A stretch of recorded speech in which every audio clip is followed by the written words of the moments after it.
Howdy, carnivores.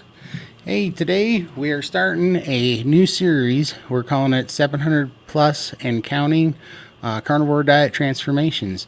And today, Limitless Lindy is with me, and we're going to be doing this every week. And we're really excited about this. This is going to be a show about, our personal experiences and people that were kind of in our position here. So, we're gonna introduce ourselves, and for anybody that might not know who we are, and give a little overview, and then we're going to get into some topics here. So, this is Lindy. Hey, Lindy, you want to introduce yourself and give a little overview? Yeah, hi, I'm Lindy. As Todd introduced me, I'm 52 years old. I'm a mum, two daughters, 32 or 33 yesterday, and 20 years old. And I am married with an awesome husband. I've been overweight pretty much all my life, and at my worst, 19 or 20 months ago, I had got up to over 771 pounds. That was my official last weigh in about 7 years ago, and I obviously put on a lot more over those last sort of 6 or 7 years. And so I don't really know what my highest weight was because my scales just kind of was error, and there was just no way to weigh me unless I went somewhere industrial, I think. Anyway, I was pretty much housebound. I was pre-diabetic. Um, I've got lymphedema, lipedema, sleep apnea, um, very bad depression, anxiety. Yeah, housebound for quite a few years. It was a terrible, terrible life. I was pretty much to the point where I'd wake up in the morning and think, why am I still here? I didn't want to live anymore. But my sister was doing keto and introduced me to that, and I failed on that. I tried many diets. I also had lap band surgery, failed that as well. Um, Long story short, I followed Dr. Berry on his carnivore journey, and I thought, well, what have I got to lose? I'm either going to die of a heart attack being this weight and how I was feeling, or die of a heart attack eating meat. Well, the eating how I was not doing me any favours, so give it a go. And yeah, the rest is history. Look at me now. I'm down to 293 pounds this morning, which is really cool. So down from 771 plus to 293 in 19 months. And what a journey, what a ride it's been. So looking forward to continuing on with my journey and sharing the rest of my progress with the world. So over to you, Todd. Yeah, for sure. Well, and yeah, that's so amazing. I had a somewhat similar story. I was over 700 pounds. I don't really know the exact weight because, like you said, when you get to a certain point, it's not like there's some scales at every corner that you can hop on. And at the time, I couldn't even fit on a scale because I had lymphedema and everything. But I'm Todd Bachnes, and I am 40 years old. I was over 700 pounds to what extent I'm not sure, but I was pretty much stuck in a chair. I'd been big my whole life. I was 600 pounds when I was 14 years old, fought weight my whole life, and I was pretty okay with it for most of my life because I was working construction in the field, and I was, still able to live a fairly normal life. It was just a little bit brutal. It was, hard on my legs and back, and just wore you out all the time. But tried a million diets, they weren't working. Kind of my work shifted, and I was in the office, so I got more sedentary. That was not good. That started to build up on me, and yeah, it just kind of came to a crux. I got COVID in 2021, hit me real bad. Had congestive heart failure, reactive airway disease. I was on oxygen. I could only get my oxygen saturation up to like 88 or 89% with oxygen. And so I was on oxygen 24/7, pretty much stuck in a recliner for about 2.5 years. could only stand up for like 90 seconds at a time, couldn't breathe, couldn't sleep really because I'd wake up gasping for breath, had sleep apnea, million other things, gout, high blood pressure, just everything, gum disease, pre-diabetic, massive depression, anxiety, and yeah, right where Lindy was at, like you'd wake up in the morning and go, you weren't sure if you were rooting to wake up the next morning or not, really. It sucked, and it was it felt like a pretty helpless spot, and definitely had to give it to God at that time, and I'd, I'd found keto a few years before I'd gotten COVID, but I got sucked into the crappy, processed keto products, and so I fell off that diet twice. But then on the third time, I tried to do more of a ketovore and turned it into a real elimination diet and eliminated everything down to carnivore.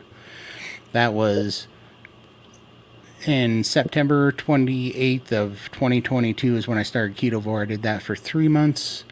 Went full carnivore. Actually went full BBB and E and OMAD, and that was the ticket for me. It killed all the cravings, made everything easy, and as I sit today, I'm down to 468 pounds. But that doesn't even matter to me. What matters is no hunger, no cravings, massive amount of energy, off the oxygen. Now my oxygen's at 96% saturation all the time, better than it was when I was 18 years old. Depression gone, anxiety gone. Don't even think about food. Like, this is the easiest thing forever, right now that I've ever tried in my life. That's why I started this channel and called it the Carnivore Cure, because I don't feel like this is a fad diet or a diet at all. It's the cure. It's the proper human diet cure.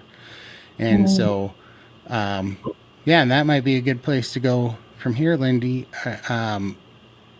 How about we talk about why and how we started our channels? Because for me, I saw Bill Knott's story on Homestead How, and at the time I had only just 7 months earlier, I think 7 or 8 months earlier at the time, I was stuck in that chair, and it just hit really close to home with me when I was looking at the bill, and I was like, because I'd thought about making a channel, but I was like, I don't want to go making a channel at 470, 80 pounds, like who's going to listen to me tell them how to get healthy, So I wasn't going to do it. But when I saw Bill, I was like, I got to talk to this guy, because I know how isolating that is, and you just don't really have hope. Like, you can believe in carnivore, but also you just say, I'm too far gone. That could work for a lot of people, but even when I started, I was like, this is a Hail Mary. Like,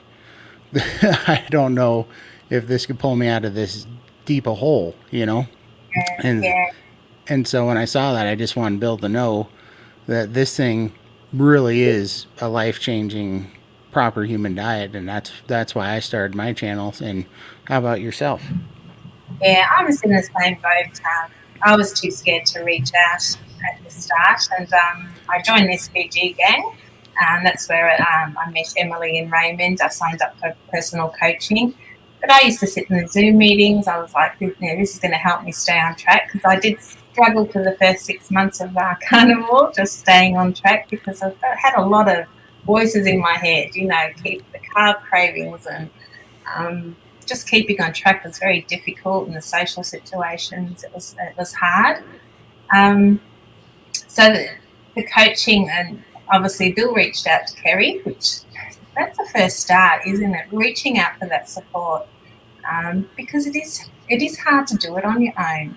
And I admire Bill for going live so quickly at the start of his journey. Like, I wish I had the courage to do that myself, because I look back now, I don't have the photos, I don't have videos of me. I deleted everything, ripped things up. I didn't want any evidence of how big I was. So the few photos I have found were buried deep in my computer, and I was lucky to just have those ones. And I do regret that now.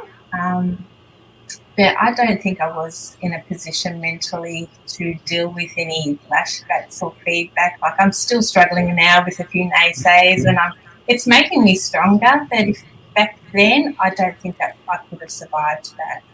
That would have really thrown me over the edge. So, look, Bill, you are awesome, and I just admire you, and you're an inspiration to me, to be honest. I think that's awesome. But yeah, Bill is the reason I reached out. I saw his story, and I'm like, geez, I was there, and I want to show him that trust in carnivore and this process, because it works. It really does. And right at the start, when you first start out, like you feel a little better to start, but it's such a long way.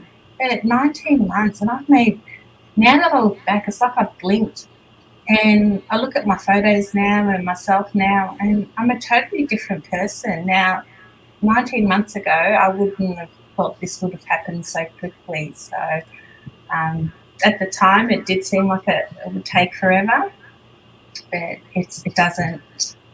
52 years of bad eating and bad habits to form, and I've cracked them in 19 months. So that's pretty quick. For sure. Yeah.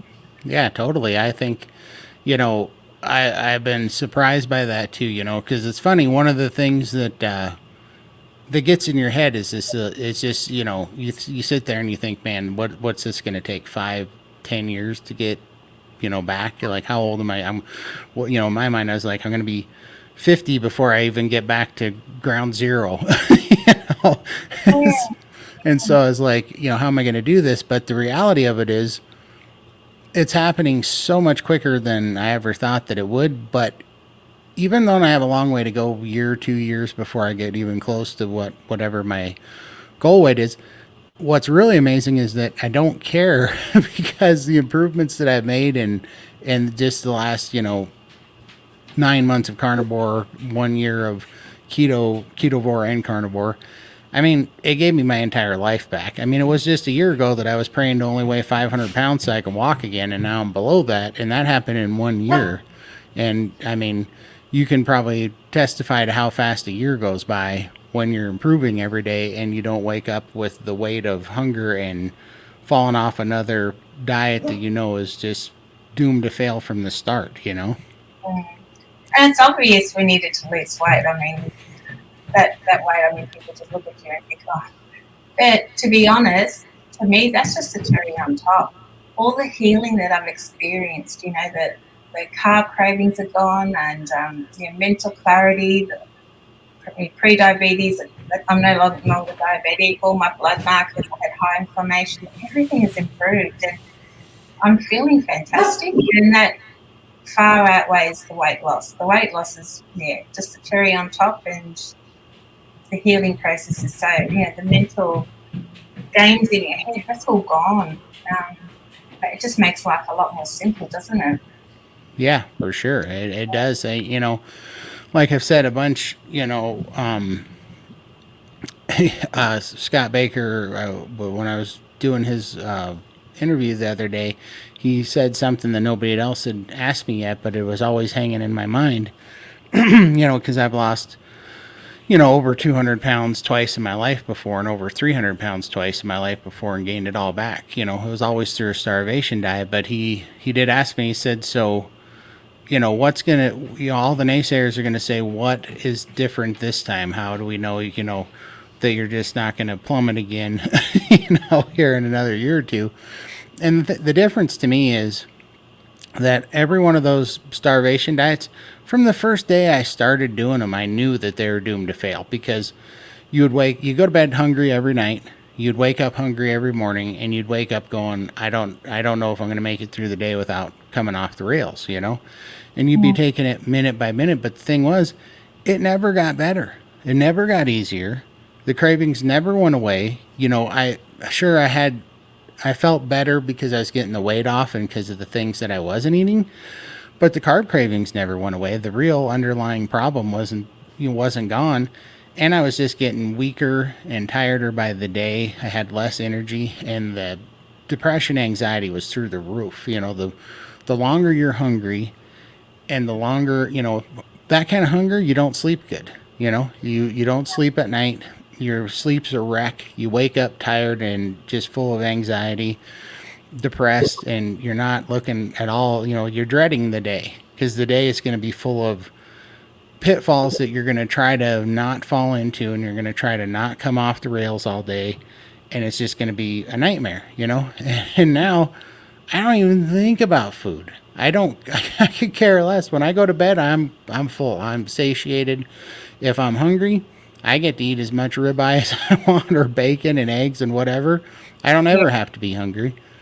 yeah, I sleep great, and when I wake up, the first thing that pops in my head is like, I wonder if I lost weight last night. I feel like I lost weight. I feel lighter this morning. I have energy. I slept good.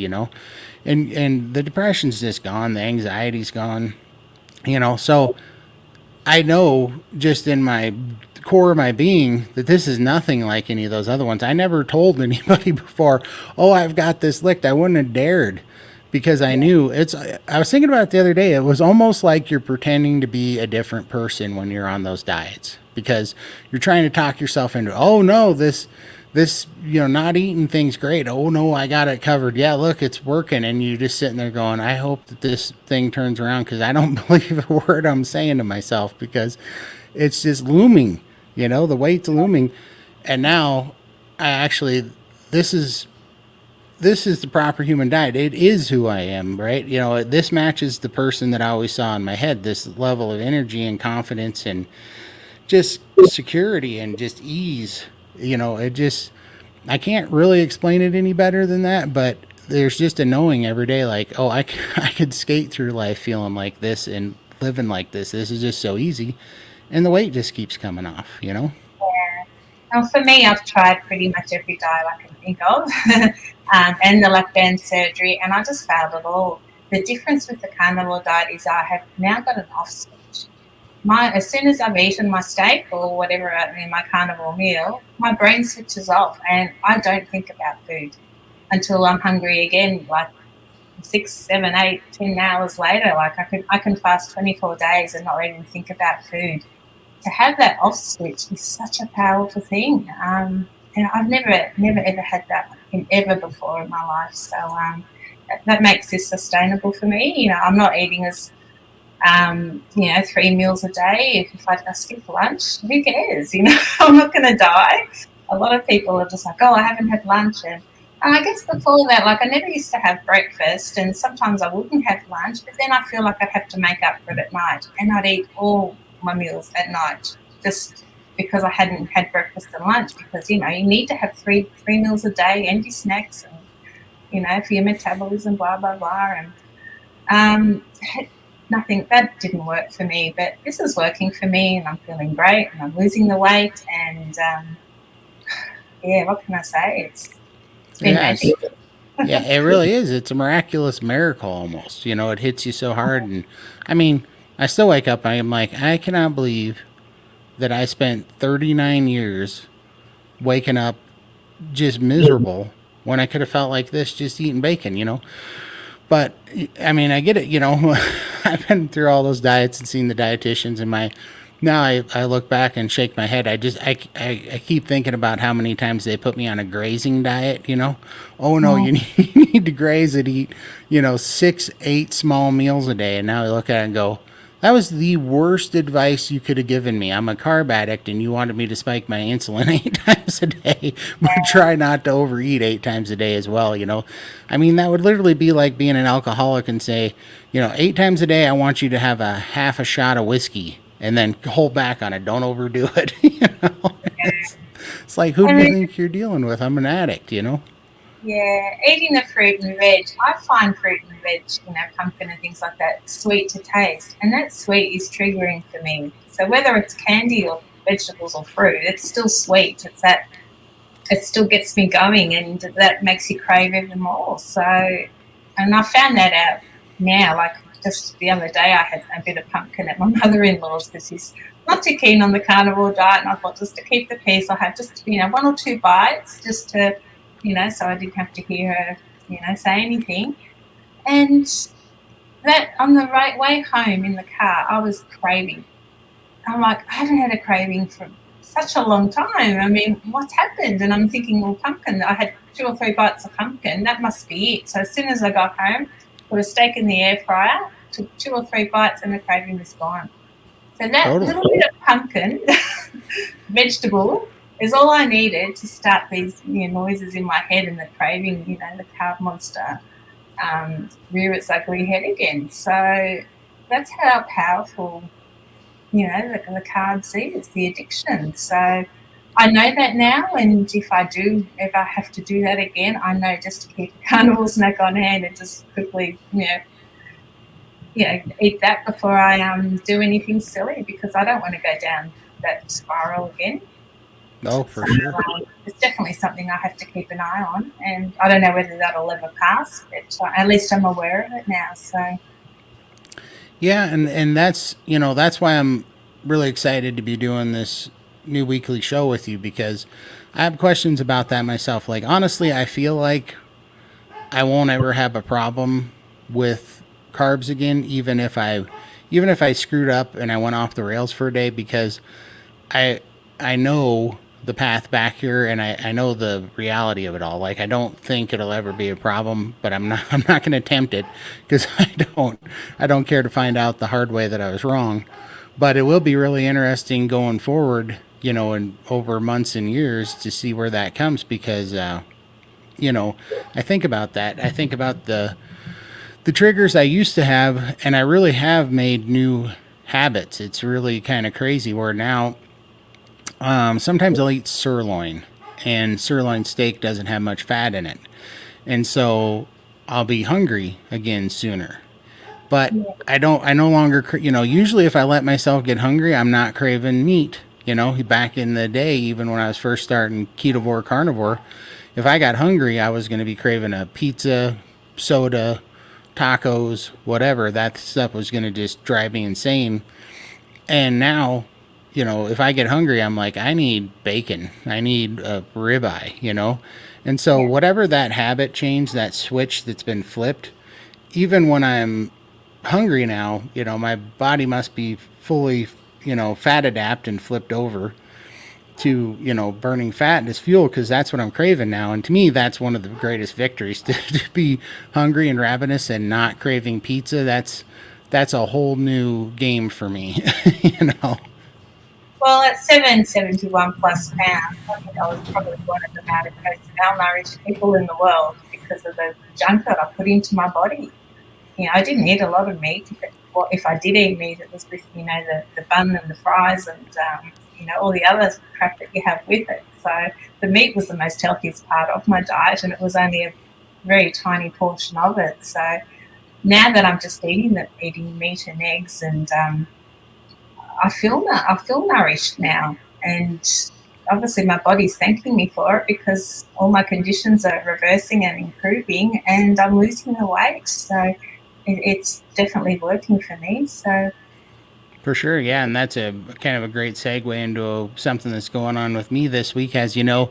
So Lindy introduced me really to the steak and butter gang, which I'd learned from it from her story, because she had had help. I was kind of just winging it and figuring things out through, well, really through elimination and a lot of trial and error. But I still, I've been done this for 9 months straight carnivore and 3 months ketovore before that, plus two failed keto runs over a couple years, and I still have things that are popping up that I don't understand. But I was suspecting some things from videos I was watching, and when I heard Lindy talking about the steak and butter gang, I joined up to see what was going on over there, because clearly they're doing amazing things. And yeah, it's an amazing group over there. If I highly recommend them, they're awesome. In fact, Lindy's going to be a coach pretty soon for those guys over there, so you'll be able to get, I'm way off yet. Still working towards it. Yeah, definitely in training for that. So yeah, and yeah, that's going to be amazing. But she introduced me to Raymond over there, and I actually he's my coach now, and because I was suspecting that I was under eating and I'd been fasting for too long, because I knew that prolonged OMAD starts to lose its effectiveness, because a fast really only works because it's a stressor, right? And if you do the same thing too long, your body doesn't, your body adapts to it because it doesn't think that it's a abnormality to your daily schedule or whatever. It now thinks it's your new food environment. So it just slows down your metabolism to match that limited intake. And I could feel that something like that was happening to me. And I think it's for two reasons. One, I've been doing it long enough, and two, I'm way more active, right? So when I was eating this amount of food and doing one meal a day, but I was super sedentary, like trying to stand up once a day for 90 seconds, you know, my demand for protein and amino acids was different. But now, like, I'm moving all the time. I mean, I have complete mobility back, and I have my lungs back, so that's even, I just love moving around now because I couldn't before, and so it's putting a new demand on my body, and I could just feel that my energy was coming down a little bit every day, and I just felt like something was slowing down. And so I was talking to Raymond, and yeah, it's funny, after a year I have to go through the whole priming protocol. So I did OMAD as well for quite a couple of months. I just naturally progressed to OMAD because I wasn't hungry, mm-hmm. and the weight loss stopped. I'm like, hey, what's going on here? I'm only eating the one meal, and it's not a big meal because I can't eat too much anyway at once. But I just wasn't hungry, and so yeah, when I started, they're like, no, you need to eat a little bit more, and then the weight started dropping off again. So yeah, it's not about reducing all your food intake all the time, and your body does get used to that. You need to switch it up all the time, keep changing, and keep your body guessing, and that way you can't settle into its little comfort zone and just maintain. So I'm very happy to hear that too, because I think I've felt for the last 3 months that I should be losing more weight than I am, but I don't. I mean, I keep hearing these. When I heard Bella was eating like 5 to 7 pounds of meat a day, and she's about this big. I know, where did you put it? Yeah, I was like, how? How do you do that? Because I'm still 460 plus pounds, and if I eat 1.5 pounds of meat, I'm tapping out with the meat sweats. And I'm like, good Lord. I mean, for the last 9 months, I've been eating between, like, on a normal day, somewhere about 1.4 pounds of meat. And on a big day, like a big day, I would eat like 2 pounds of meat. And that's all I eat in a 24-hour period. And I mean, if I eat 2 pounds of meat, I'm not going to be hungry again for 30 hours. Like, that's a given. I'm going to go all the way to the next day, and then even later into the day than I ate the last time, before I'll have any appetite. And also, I'm doing the OMAD thing. I've been doing it really. I've been doing OMAD for 11 months, and I just fell into that little thing. But I can totally feel everything slowing down now. So yeah, when Raymond was telling me I got to eat 3 meals a day, I'm like, well, can I eat 3 smaller meals a day so that I might be hungry soon? And he goes, no, you have to eat till you're comfortably stuffed. And I'm like, this is going to suck. This is going to suck real bad. I haven't told you this, but I'm actually priming this week as well because I'm going back on the program, and yeah, I've got to prime for a whole week as well, so we can both sit and suffer the meat sweats together. We're going to buy the meat sweats and meat aversion if we're not careful, because I haven't started yet. I thought I was going to start yesterday, and then I went to the kitchen and I realized I'm not prepared for this because I didn't have enough steaks, like, out of the freezer yet, and to make, because I'm not used to eating 3 meals a day. So I spent some of yesterday and today. I got a bunch of prime rib roasts, like I buy them in big roasts, and then I cut them into steaks in New York strip, strip loin roast. So I cut up 48 pounds of steaks today and vacuum sealed them all and got it ready. And then I'm You not have starting. Oh, don't you? what's that? Do you have an air fryer? Oh, I do. Yeah, they're amazing.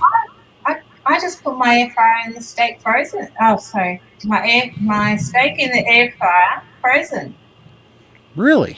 Yeah, I've I never just put tried it. that. I just put it in preheat, and while it's preheating, the steak's almost thawing out, and then when it gets to its temperature, I flip it over, and I like mine fairly rare, so I'll just put it in for an extra 2 minutes Mm-hmm. just to crisp it up a little bit, and beautiful. So straight out of the freezer. I've never tried that. It's simple. I don't thaw and do any of that prep stuff. I haven't got time for that. If I want to eat, I want to eat now. So yeah, and that just crack a couple of egg yolks and there's my lunch. I'll have to Sorted. try that. I've never tried putting a frozen steak in the air fryer before. Where I'm from, that's taboo, right? So you're not even supposed to. Where I'm from, you're not even supposed to put a steak like on the grill or in the air fryer unless you've let it sit out and get to room temperature for 45 minutes. I'm Right. not a steak connoisseur. You know, it's all about survival. I'm eating because I'm hungry to survive. So I don't eat for pleasure anymore. So if I need a steak, it goes in the air fryer. Maybe one day I can go visit Kip and he can do one of his awesome briskets or something in his smoker. I mean, I'd love to do that. My husband doesn't really cook on the barbecue or anything. He cremates more than anything. So the air fryer is good for me. Does the Right. job, and then I can move on and play with the rest of my life. You know, it's not all about food anymore, which is the big deal now. Right. Let's Yeah. see. I got a comment about the video freezing up. Is it? Can somebody comment and let us know if the video's good right now? And the audio? How's the video and audio out there? Looks okay here on my side. Okay. Let's see. We got 19 people in here. Can somebody post in the comments if the audio and video is okay? Also, if you guys have any questions, please put a Q in front of your comment and we will. It's fine here. It looks good to me. Okay, I think we're good to go. Bypass Carnivore put the steaks in the air fryer too, frozen. So I'm not the only one. Yeah, I saw that. Yeah, I'm starting those comments and we're gonna get to them here in a little bit. Um, Yeah. yeah, absolutely. So I'm definitely gonna give it a try. I do have a sous vide machine, which I do frozen, and it's because then you can just throw it in instead of doing 2 hours, you just do like 4.5 hours. But Yeah. and that way I put it in there. But now that I got to eat in the morning, I used to be I wouldn't eat till 2 or 3. So I just when I go out to the kitchen to fill up my water bottle, I just throw a frozen steak in the sous vide and turn it on. And whenever I got to it, that's one of the beautiful things about sous vide. If it goes an hour or two longer, it's not really going to make a difference because it stays at that temperature. And so I Right. used to do that. But now that I got to eat in the morning, which that's going to be the most brutal thing. I really have never ate in the morning my whole life. So Yeah. I'm not a morning eater. I don't like to eat breakfast normally. I find that struggle a bit, but I'm going to have to for a week. right. Well, I'm going to give it a shot, and I think I'm going to talk to Raymond. We got another meeting on Friday, but I think I'm also going to. He gave me a link on a video because I was asking him. I got a low testosterone was one of the things I found out I had too, and I haven't checked it since carnivore, and I know that it's gone up, but I don't know what the levels are. But I want to really address it hard, and I'd heard a lot of things about eggs helping that, fresh chicken eggs, and so he sent me a link about. Yeah, it turns out that if you eat 36 chicken eggs a day, it's like a testosterone. Well, it's like a gear cycle for weightlifters. So he sent me that Wow. link. So I think I'm actually going to try to take 3 meals with 12 eggs and 1 pound of meat 3 times a day and see if I can get that down. I feel like I'm going to probably pass out and go into a meat coma for a week, but I'm going to give it a shot. The egg whites as well, or just the yolks? Egg whites as well. That's what they were talking about. They were even talking about, and I might actually try this because I can drink things better than I can eat things on my stomach. But there's a lot of guys that drink them raw, and so I think I might just try to drink the 12 eggs down and just get them down quick, and that'll just get it in there, and then eat a pound of steak because I get as I'm eating, I get so satiated from the meat so quick that if how much I can eat depends on how fast I eat. Because if I eat slow, I don't get near as much food in because that leptin kicks in and that satiation comes on, and then boy, once leptin kicks in with me, it's there for 28 to 30 hours every time before I get hungry again. And leptin is I was praying for leptin sensitivity, and boy, did I get it back. Because leptin is hard to overcome now for sure. Yeah. Let's see here. All right, maybe we'll look at some of these chats real quick and catch up on them. Start chats. All right. There we go. Hi, Peachy. I see Peachy on all the live. She's awesome. Howdy, thanks for tuning in. We sure appreciate the support. Let's see. Way to go, Lindy.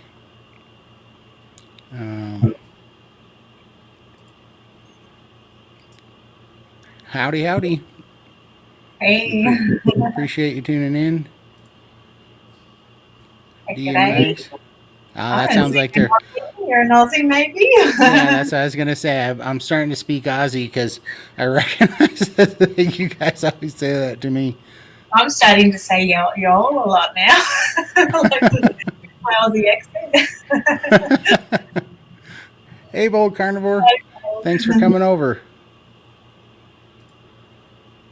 Okay, Bold Carnivore. I got a brisket. Cut it into steaks. So it was good. Briskets are awesome. We actually Korean barbecue last night. It's my husband and daughter's birthday, so we went to a Korean barbecue restaurant, and they had brisket, and they sliced it really, really finely, like even thinner than bacon. And with a Korean barbecue, you have like a hot plate in the middle of the table, and you cook it yourself. So it was just plain brisket, really, really finely, shaved almost. Yeah, and you like just roast beef almost. it up on this little thing, and you eat. Oh my god, it was so good. I don't know how many bowls of that we ate last night. Yeah, it was a really nice tip. So if you're looking for a carnival takeout or like to go out, try Korean barbecue because there were no sauces, and yeah, you just take your own salt and off you go. Very nice. I bet that'd be good. Yeah. Bypass Carnivore evening. How are you, Bypass? Appreciate you coming in. Bypass Carnivore again. I did the same. Yep, frozen steak. Yep. I'm gonna have to give it a shot. I was skeptical, but I'm definitely gonna give it a shot. I had a carb flare up during. Particularly stressful, and I bought a small cheesecake. The craving ended after a few bites. So yeah, it's good if you can stay on track. I mean, everyone's going to have a fall occasionally, but the idea is not to say, "Oh, I'll go back on it next week or next month." Or tomorrow. Start tomorrow. You start with the next mouthful. I think that's really important. Yeah, absolutely. When I started carnivore and was doing that elimination diet from ketovore, I was, I was thinking that I was going to do this because then I could cheat to I could cheat back to keto. If I was going to have off the rail moments and I was going to go crazy, then at least it was kind of like a little safety net for me. And I don't know, I've never needed it, but it's been nice that it's been there the whole time. Like if you get some sort of palate fatigue or you just get fed up, But Yeah. it is fun to have it there. So I totally get that kind of, even just having like a mental break to know that you got like a bumper, that you can kind of fall back on seems to help me in the mental game somehow. Yeah, especially if you do go out or social situations. If I have a few veg or a bit of fruit or something, it's not going to kill me as long as I go back to the next meal is going to be strict carnivore. So it does get you through, and it stops all those social situations from going a little bit. Yeah, for sure. Let's see. Sorry, I was hitting the wrong button. I was flashing comments. We're very new at this. I thought I was starring those. I was putting them up there. Congratulations, both of you. Oh, thank you very much. All right. Let's see. Absolutely. As long as Lindy puts up with me. Oh, the audience puts up with us too. That's true. That's true. Just play by ear, see how we go. All right. I've eaten brisket but never made it. Should I try to do that soon? Oh, I think so. Brisket's amazing, I think. And my dog, and not that this is dog food, but my dog's all carnivore now, and I get her a brisket every 2 weeks, a 20-pound brisket, and I chop it up for her, and she loves brisket. And then I get one for us, and we put it in the crock pot, or I put it on the smoker. If you have one of those pellet smokers, they are delicious with brisket.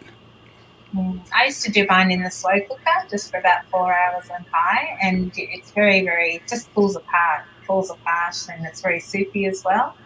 But now we've started doing it in the oven. So I'll wrap it in foil with heaps of salt and in the oven for an hour or so, 2 hours, just on low. And yeah, it's gets really crunchy on the base, and we love that too. So yeah, for winter definitely, because you're coming into winter now. It's the go-to meal in winter. Now with summer coming on, we do more barbecues and things outside. So Yeah, we're going into winter right now actually, and I love slow cooked brisket because I do mine on slow for about, but I do 8 pounds of it at a time, but I do it for about 10 hours on slow cooker. But then I love to before I put it in there, I sear all the sides of it and get I salt it and sear it. yeah, Then I slow cook it for 10 hours, and then I take it out and I slice it like roast beef. Instead of pulling it apart, I make slices out of it. And when it's out, I take, because I also put 32 ounces of kettle and fire beef broth in there while it's slow cooking. And then I take that beef broth and the rendered fat and I add a little bit of xanthan gum, just a tiny little bit of it. And it makes that into brown, thick gravy. And then, okay. yeah, and then I put those slices back in there and it's like sliced roast beef and brown gravy. And it's pretty delicious, actually. Definitely a comfort food for winter. Sounds Yeah. lovely. Yeah. Question. I'll let you answer this one first, Lindy. How long were you on carnivore before you started fasting? Um, to be honest, I've just concentrated on eating the meat. I did join the SBD gang, which has a lot of fasting in their protocol. I couldn't do it because mentally I wasn't there yet. So I just had to focus on eating the meat. Occasionally, if we're going out, like at the start, social functions, I would fast rather than eat out with people. I would just, you know, yes, to do a 24-hour fast. I sort of throw them in every now and then. But it did take a long time. But I do intermittent fast, like 6 to 8, within a 6 to 8 hour window, and then fast for the rest of the time. That just came naturally after a few weeks. So that was really easy to do. And I've maintained that pretty much all the way through. So I do try to eat within that 6 to 8 hour window all the time. Yeah. I did so much OMAD because that was one of the first things on the first 2 rounds of keto I failed that I was always doing because I truly believed that my problem was insulin resistance, and I really follow a lot of Jason Fung's work on insulin resistance, and he was big on fasting to get your fasted insulin level down. So I was always hitting that. So I've actually done in the last 4 years, I've probably done 2.5 or 3 years of OMAD in it. So OMAD's now so really easy. So when I started ketovore carnivore, I was only in ketovore for like 4 weeks where I was doing 2MAD, and I transitioned, and it was just because I was still eating enough keto carb type stuff that it was making me hungrier. So it took like a month of 2MAD before I got back into. Sorry, my dog is being crazy. Because Yeah, she's waving. it, Sorry. That dog is on carnivore. She's 16 years old. She used to not be able to get up off the floor because her hips were so bad. She's been carnivore for 7 months now, eating brisket, and I got her off the chicken too. Yeah, now she can hop up in that chair, and she's all full of herself over here, raising heck with us. So, yeah, wow. she's doing great. Let's see here. Cook cube beef fat trimmings in the air fryer this evening for the first time. Excellent. That sounds Oh, delicious. yeah. Yeah, very nice. Yeah, that's why I started getting the instead of getting ribeye steaks, I get the ribeye rib roast and I cut them because there's a way bigger fat cap because for normal people they don't want that fat, so they're kind of hosing people that don't want the fat, so putting more fat in there and charging them for it. But I love it because it's got a big chunk of fat at the end, and I put that in the air fryer, and that crispy piece of fat is delicious. Yeah, they take a lot of fat off our steaks here in Australia. Everything's fat free. So I actually spoke to our butcher, and he bags it all up for us. He has to trim it. I don't know why, but he gives it up to us free. So I get like a big bag of the trimmings, and then I just bag it up into little snap-lock bags in the freezer. And then every now and then I'll pull one out if there's a lean piece of steak. I'll just have to pull out one of my little bags of fat, and it's all there. So yeah, we're very lucky. We just get it for free. That's awesome. Yeah. Hello from California. Well, hello from Montana. And In Melbourne, Australia. let's see here. Just made liver fried in butter for the first time. It was delicious. No comment. You don't do organs? I take organ capsules because I cannot stand the irony metal taste in liver. It drives me nuts. Now, Yeah. I do eat cod livers, like they're in cans, like sardines, and I don't mind those. So I'm calling that liver. I'm calling that organ. Yeah, I just don't like the look of it. So that turns me off first. I've never actually had liver by like on its own. I wouldn't even know how to cook it. But I have had the liver capsules a couple of times. But yeah, I break open the capsules and I put the powder on my meat, and it gives us like a spice then, and that works. That works out okay. Um, and I do like chicken liver pate, but I don't have it because I put a lot of other stuff in it as well. But I used to love that back in the day. Yeah, it's funny. I don't mind chicken gizzards and chicken livers, but beef liver, I have Mm. not been able to. I have not been able to get the hang of that. I used to even order grass-fed, grass-finished ground beef with organ meat in it, so it'd be like 20% liver, 20% heart, 20% kidney, and the rest beef. And I still couldn't do it. It was rough. I just Uh, keep it simple: steak and eggs. yeah, Good on you, Marion. That's awesome. for sure. I started carnivore in April of 2022 due to getting COVID. The only thing I could eat was animal products. I started doing research and found out about carnivore. Wow. Congratulations. Yeah. Yeah. Yeah, that's I was doing keto before I got COVID, but I definitely, after I took a beating on COVID, I had to definitely get serious about the carnivore, and thank God I did. I don't think I'd be here right now if I hadn't. I wouldn't be here for sure. Yeah. Yeah. Question: have you used your air fryer for briskets? That became my go-to way of cooking. I've never tried a brisket in an air fryer. I'd be scared to because I'd think it would cook too fast, but I'm definitely intrigued.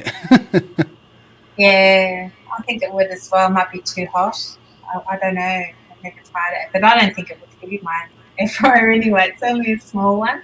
But in the oven, I just wrap it up in foil, and that sort of keeps everything inside. And yes, there's no squashing as well. Like you just you don't get all the oils and stuff all over the pan. You just throw the aluminium foil out. So Yeah, I like right. to keep it really simple.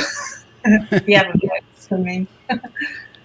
I'm a big fan of Dr. Fung too. Yeah, he's amazing, and I'm blessed enough that actually in my town here in Bozeman, Montana, I have a doctor, a hormone doctor, Dr. Michael Lang, that studied under Jason Fung, and so he's just a source of information. It's amazing. Mm. Let's see here. I've lost 59 pounds since April 2022, which is actually the bonus. Yeah. What I really, what was really quick was no more floaters in my eyes. I'm looking forward to that because I got floaters right now. They're reducing, but they haven't all gone yet. And no more arthritis in my knees and joints. I'm 69 and feel better. That's awesome. Congratulations. I Have got to you the did? point where I couldn't see or read anything on the TV at all. Couldn't read number plates. Everything was just so it just looked like a foreign language to me. And since I've been on the carnivore diet, that's all changed. I can now see. I have a little bit of fuzz when I'm reading the computer screen. And I did go to the eye doctor, and he just said everything looks perfect, and that it's just old age. I don't know whether Well, that's good or yeah. In bad, but fact, yeah. On that note, this is a good time. The reason why I'm having trouble reading the comments is because I have a terrible stigmatism. But what's funny is these glasses were prescribed to me before I did carnivore, right? And now I can't hardly see out of the dang things. I got to go get new glasses. I think my prescription has changed because I think my eyes have healed, and Yeah. now these glasses don't work. That's why I'm having trouble reading. I got two problems. I got a stupid camera that I got set up in front of the screen so you guys don't think I'm looking off screen, so it's covering half of my screen, so I'm trying to see around it to read these comments, but then I don't see well. So I'm going to fix this so that it stops being so ridiculous. Oh, Problems. We have our dogs on carnival also. One of our dogs needed hip surgery. After 3 months, he is now can walk and run fine with no pain meds. oh, awesome. That Yeah. is super awesome. On that note, I'm gonna just bring this up for whoever this might be able to help or who could be having problems with this. Cosette was having seizures for 5 years solid, and I mean they were gut wrenching to watch. And she would have, I don't know, 6, 8 of them a year, and they were absolutely brutal. I mean, the first time I freaked out and took her to the vet, and it looked like her whole body was in one giant muscle cramp. She was just contorted. It was terrible. And took her to the vet a bunch, and they just said, "Oh, it's just hereditary. It's just going to happen. Hopefully that'll go away. Hopefully she'll grow out of it." But they didn't, didn't have any reason for her to have them.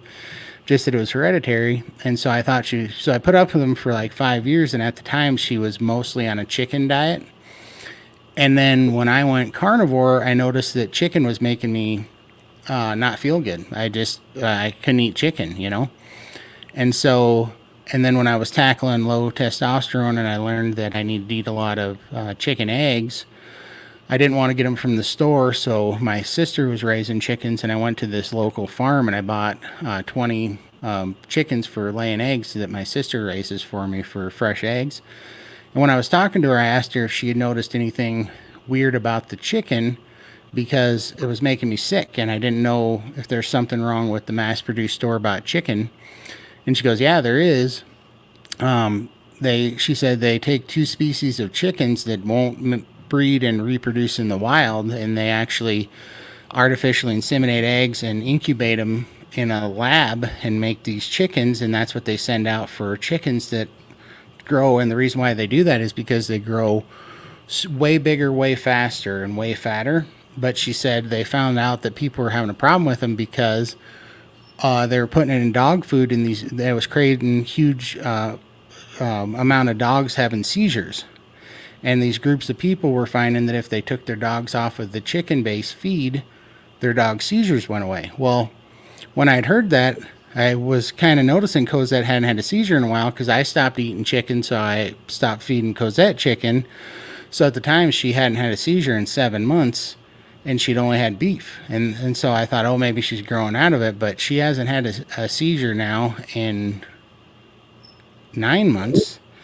And Wow. and she's only eaten beef for 9 months, and her hips healed up, dramatically. They're not perfectly healed, but they're 80% better. And so I really do think that changing her to beef stopped her seizures. So whatever's going on, and if you ever want to watch a movie about how screwed up our chicken is in the stores, watch Super Size Me 2. The first one was about how he went to McDonald's and got sick, but the second one shines a light on what they did to the chicken, and it's pretty incredible. It'll it'll make you like me and not eat chicken anymore unless you get it local, farm raised. Let's see here. Try smoking your liver in milk or cream for 30 minutes before you cook it. I've heard that because I think that gets rid of the iron taste in it.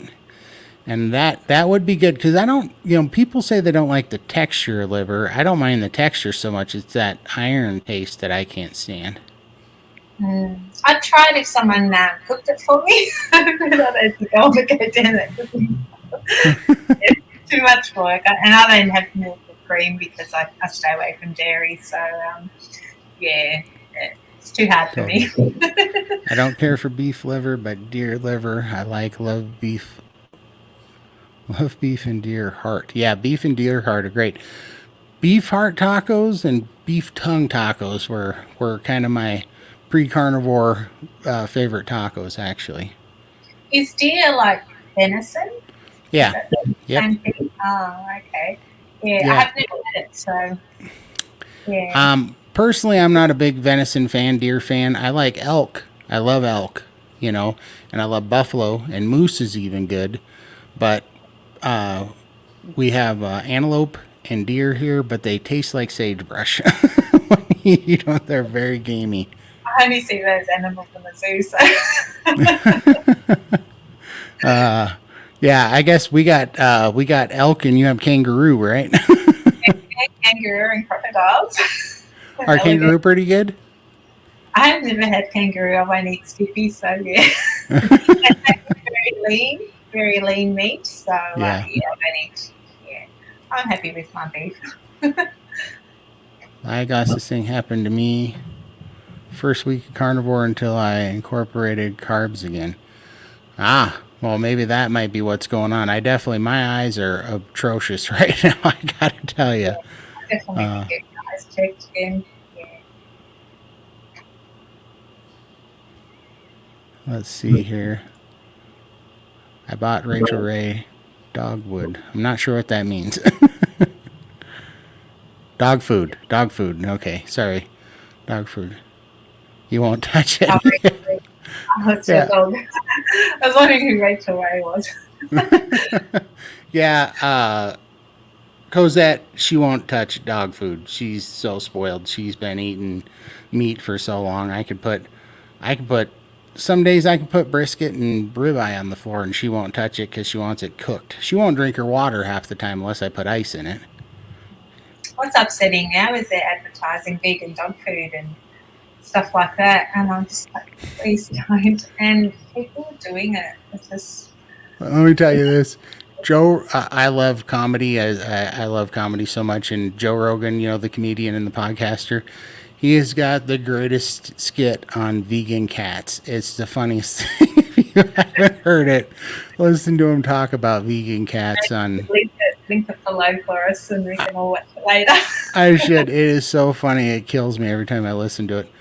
I've got liver, heart, tongue in my freezer, but I've been too chicken to try it yet.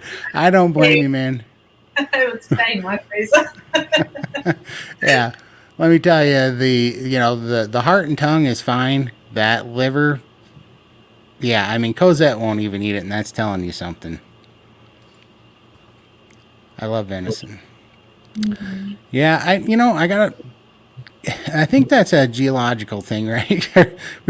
Or a geographical thing because I got buddies down south that love it, you know, and that's like the thing. But most people up where I'm from don't care for it much, unless you turn it into jerky or sausage, then it's fine. But where I'm from, and maybe it's just the different feed that they're eating, they're just so dry and gamey, you know, that they're not my favorite. Elk is amazing though. Hi everyone, way to go. Net change. I too had arthritis and doing and feeling 90% better. That's awesome. Awesome, very good. Here's probably one for you because I am divorced. Oh, yes, yes, yes. Okay, well, I think that's why I struggled for the first 6 months because I'd be sitting there with my steak and my hubby would be on the couch having his Chinese. And that, yeah, it just seemed very unfair at the time. And I tried a whole lot of things to try and, like, you don't want to force your husband to do carnivore with you. I mean, this is my journey and he shouldn't have to, change his ways. But thankfully, he's now sort of jumped on board a little bit. But I do call him a dirty carnivore. He still loves his treats and stuff. But thankfully, he doesn't bring it into the house anymore. So that's really good. If he does have a treat, it's usually out when he's at work or I've now gotten to the stage if we go out that he can eat anything he likes and it doesn't faze me anymore. I'll still stick to the cleanest carnivore option that I can on a menu. And he'll have his Parmigiana and his iced coffees, and I'm fine with that. But it's taken me a long, long time to do that. So at the start, like I don't know if he's interested in carnivore or not, if he's your husband or yeah, you just you just got to think of yourself. You're doing this for yourself. You're the one that's healing your body, and you're wanting to change your life for a reason. So find out what your why is, and you just need to keep strong. And hopefully your husband will be you know, not bring that food in the house and try and not eat those things in front of you. If you can sort of just talk to him about that and just tell him that, you know, the reason why you're doing this and why you need to do it, and hopefully he'll support you in that way, I guess. So, yeah. And, you know, who knows, once he sees all those fantastic results you're going to get, that may be enough to plant the seed in his head, and he'll join you too. So, Yeah, I can't speak of a spouse, but you know, I'm taking care of my mom a little bit and cooking for her and stuff. And she's carnivore now.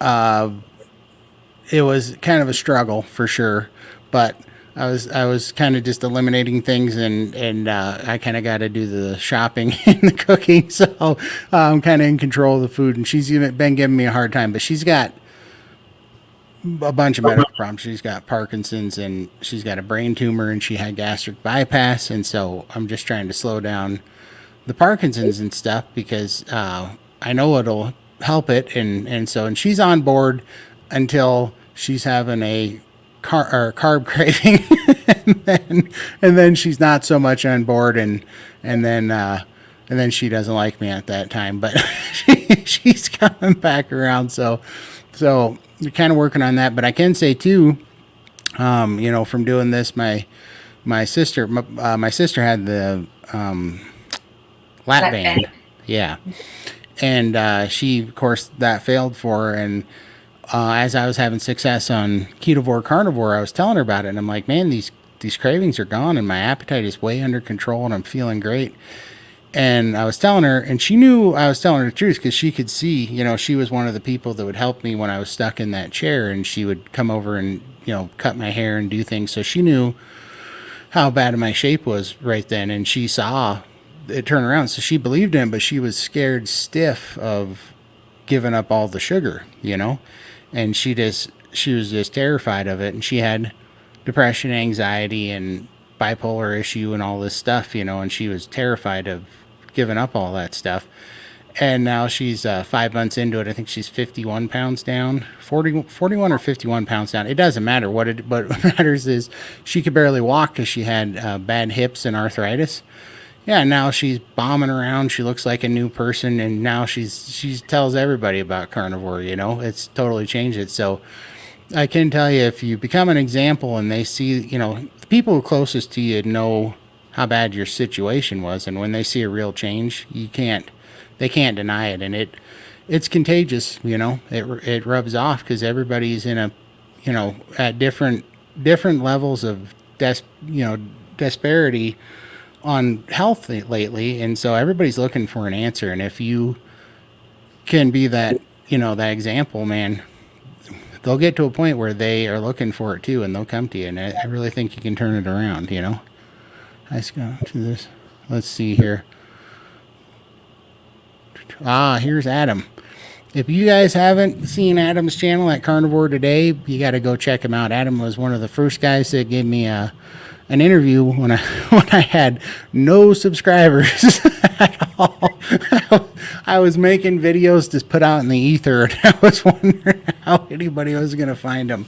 But Adam is awesome. In fact, he was just kind enough to give me his time, because I didn't even know how to start this live stream on StreamYard, and Adam was showing me the ropes. He's just a great guy. And also, Adam, maybe if you're still here, if you can put it in the chat, but I also got to tell you, Adam and Carrie Mann over at Homestead How are doing the carnivore diet movie, and I believe it's carnivoredietmovie.com, if I'm not mistaken. And yeah, and Adam is Carrie's right-hand man over there at Homestead How, carrying the torch here for this amazing documentary that they're going to try to get put on Netflix. And man, we need that really bad. So if you could help those guys out and, you know, give them your support, I'd sure appreciate it by going over to Homestead How and Carnivore Today and following those guys. They are amazing. It's awesome. Adam's Adam's channel is so much more put together than ours. He's got the perfect lighting. He's super great photographer, and he's got a lot of published work in big magazines and stuff. But his channel's awesome. Let's see here.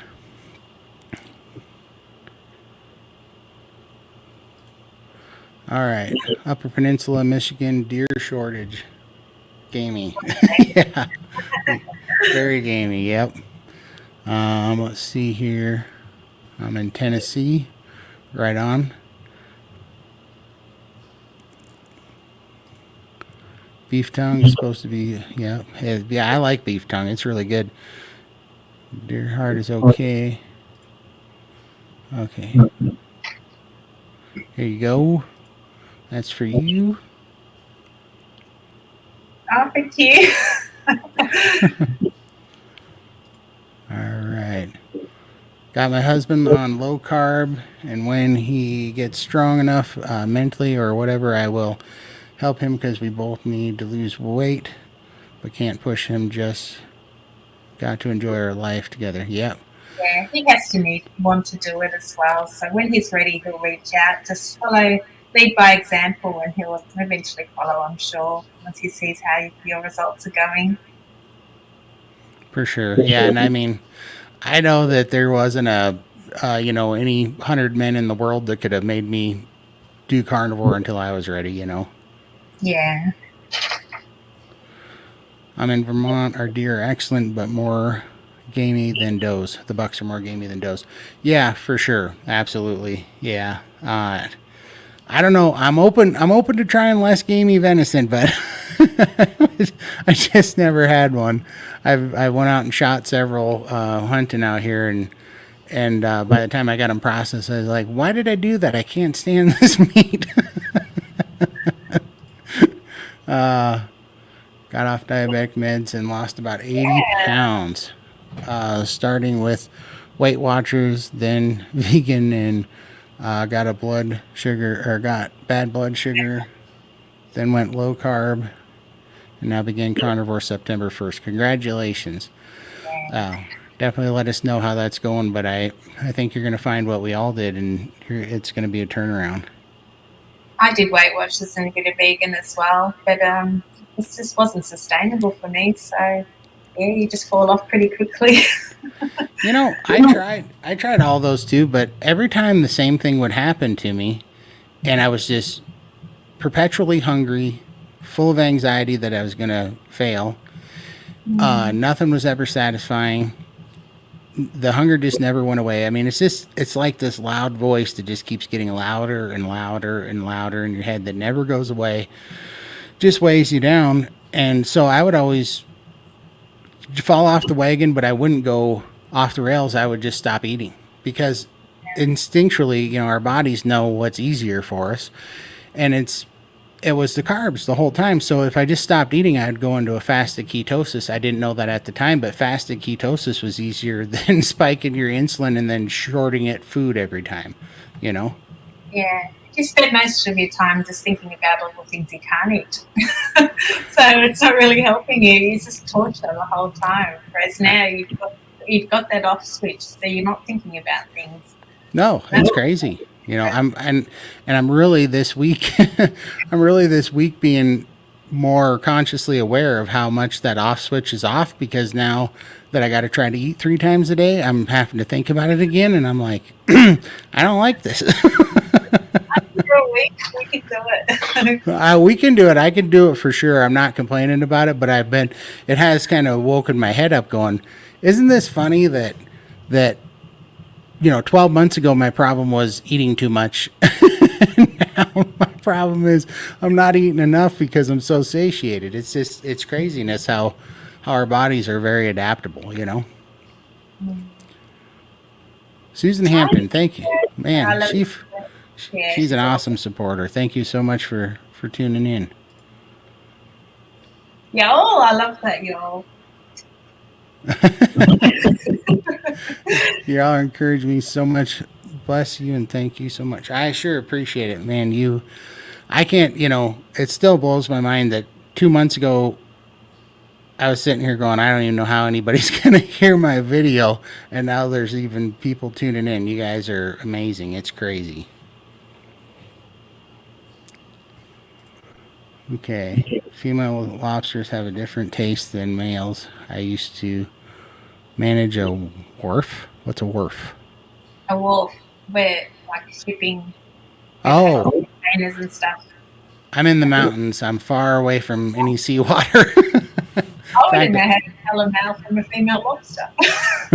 yeah. Cook them over or what? I don't know. But I do love lobster. I wouldn't cook it because, again, I wouldn't know how to cook it. They're expensive. So definitely love to go and try a seafood meal somewhere where they do lobsters. But maybe for my birthday, it might be a nice treat one day. Next July. Totally.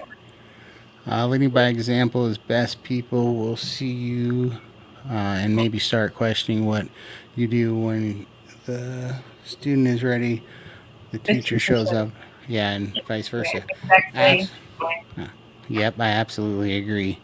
I do think because you just can't. I mean, that goes with pretty much anything in life. But what I love about YouTube and really the whole carnivore community is it is the answer, right? So there's value and truth in it, and that always rises to the top, and everybody recognizes that over have you ever gone on a vegan channel and watched those people? And I mean, it's like mental gymnastics to the points that they try to make. I mean, they're so out there and they're reaching so far to come up with a point, and it just comes off a little bit ungenuine, or not disgenuine, and but when I hear everybody talking in carnivore, they're talking from something that freed them from a really dark spot in their life, and it's just so so genuine, that it's the truth. I've lost 10 pounds this month and gained 3 back, but I'm going to keep moving forward. My eyes seem clearer in mornings and leg pain gone. Just concentrate on the healing. I think your body stores for a reason, and I really think it's healing something. It's something else that's happening in the background, and you shouldn't be going by what the scales say. Like we've got lipedema, I've got lipedema as well, so the fluid in our bodies fluctuates from day to day. I could easily put on 5 kilos, so I don't know what that is in pounds, in one night, and it's just fluid. The next day I'll be down, 6 kilos. It's like it's just the mass that it's measuring. But if you measure physically with a tape measure, you can see that your body composition is changing, and even though the scales are going up, so your clothes might feel a bit looser, and that's what you need to pay attention to, not what's on the scale. Like I'm Yeah. measuring up the scale now because I can. I just love not seeing E double R on the scale. I just like every morning I'm like, oh, am I going to see E double R? And I get a number, and I'm just so happy. And I see the fluctuations every day. Like I do weigh daily, but I'm not fixated on those numbers anymore. I know I'm heading in the right direction. I'm feeling amazing, and if anything, I'm learning more about my body, and if I do have more food one day and not the other, and how the scales are going to, change. So I'm learning a lot about my body, and that's what I'm sort of concentrating on now. So yeah, don't worry about those numbers. You can do it for like guinea pig reasons, like be your own guinea pig, but don't be upset if you see them up and down, because if that's what it is, isn't it? You just yeah. Sorry. Yeah, I gotta tell you that I gotta tell you that it took me 4 months, 4.5 months to be able to even get on the scale, and get it to register. And I was so happy when I got the scale to read. I thought this is going to be great. And I'd heard all the carnivores saying, "Don't listen to that dang scale because it'll drive you crazy," Yeah. And so I thought, oh, this is gonna be great, and I got on the scale, and when it finally registered, I had to lose a bunch of weight just to get my legs to fit on the scale. And when it registered, I was 647 pounds, and I thought this is gonna be great. I tell you what, after 2 weeks, I threw that thing across the living room about because I was so tired of that thing. Because your weight fluctuates like crazy, especially at the time for me with fluid. Yeah. My weight could fluctuate 15 pounds in a day with fluid. And so that thing was stupid, but I finally calmed myself down because it didn't matter. What mattered was I felt better. I could see all this lean tissue coming up in my arms and in my chest and in my shoulders and in my feet and stuff. I lost weight from like the top of my head down and the tip of my toes up. Everything in the middle was kind of staying. But I could see that difference, and then my clothes were fitting better, and all of a sudden I could put my socks on without passing out. You know what I mean? And I could do things like that. And so it really is. The body composition is the biggest thing, I think. Like, I don't know how much fat I've really lost, but I know that I've lost 245 pounds, but I think I've gained 15, 20 pounds plus more muscle. And because I've been this weight before, but I wasn't this strong before, and I wasn't this agile before, and I didn't have this much balance. So the body composition is very real. So yeah, put that dang scale in the closet and only bring it out like every 4 to 6 weeks, and then just kind of take a look and forget about that thing, because it'll drive Enjoy you a the little bit. ride. Enjoy feeling wonderful. So yeah. Yeah. Yep. Yeah. Just enjoy all the victories every day, because there's a ton of them. I find them every single day. I'm like, I couldn't do that before, because I'll do something and then it'll dawn on me that I hadn't done that in 5 years. Like today I just popped down on the floor and was playing, getting Cosette's toy out from under the bed, and I was like, I just got on the floor willingly. Well, speaking bed sucks, last night my husband, because we're having a bit of a cold spell at the moment, my husband's like, oh, do you want me to put your bed sucks on? I'm like, no, I've already done it. And I think he feels a little bit, oh, she doesn't need me anymore. Because people are always asking, oh, do you need help with this? And I'm like, no, I've done it. I love you, hubby. Yeah, and doesn't Yeah. that feel good though? And if it's like me, like you do it out of instinct, and then you kind of stop yourself and go, wait a minute, I just did that thing that I haven't been able to do for like Yeah. 5 years. I remember I was on a work call, and I had this water bottle in my hand, and I'd been on this work call for like an hour, and I was thirsty and my throat was getting dry. So I had my phone in one hand, I had this water bottle in the other hand, and I stood up to go to the kitchen and grab ice. And I was on a work call, and I froze in my step, because that was the first time in like 3 years that I didn't have to think about, how am I going to get out of this chair? Like, how am I going to stand up? And not only did I not have to think about it, that was the first time in 4 years that I could remember standing up without pushing off of the arms, and lifting myself out of a chair. I just stood up, and I was like, whoa, and that was just like mind blowing. I know it's a small thing and a lot of people won't understand it, but it was crazy. It's a big thing for us when you've been so mobile for a long time. Yeah, just those little victories. Yeah. Really, it's amazing. Yeah. Yeah, and they just keep you fired up, just keep going. So Yeah. yeah, it's awesome. Took Prozac every day, stopped taking it now, and still getting heartburn. Any suggestions on BBBE only? I find bacon gives me, and pork sometimes give me indigestion. So I don't know if you're having bacon and pork, but maybe try eliminating that. Um, but yeah, Yeah, I would.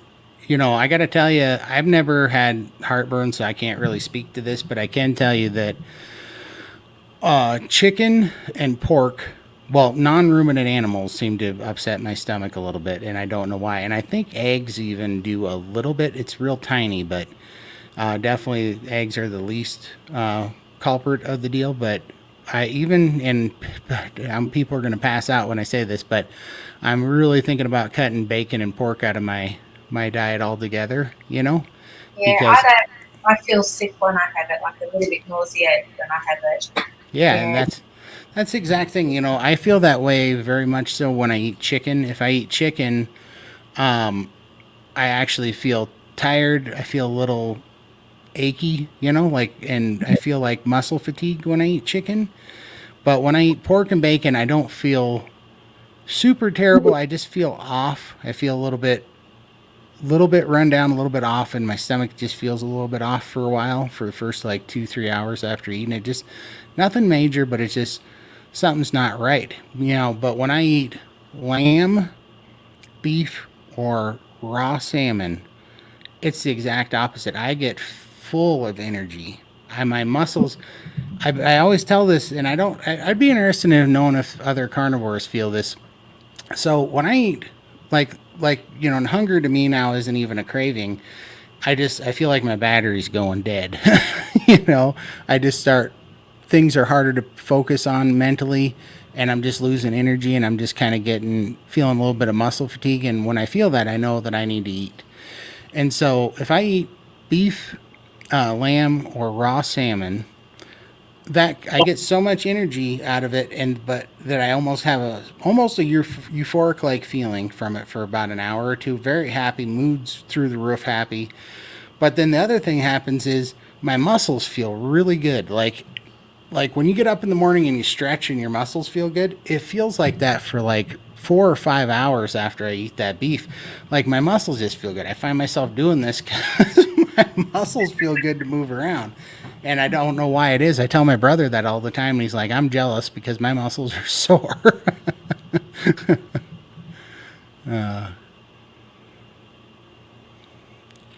Let's see. Let's see this. Up your acid, lemon, apple cider vinegar. I have heard that is yeah.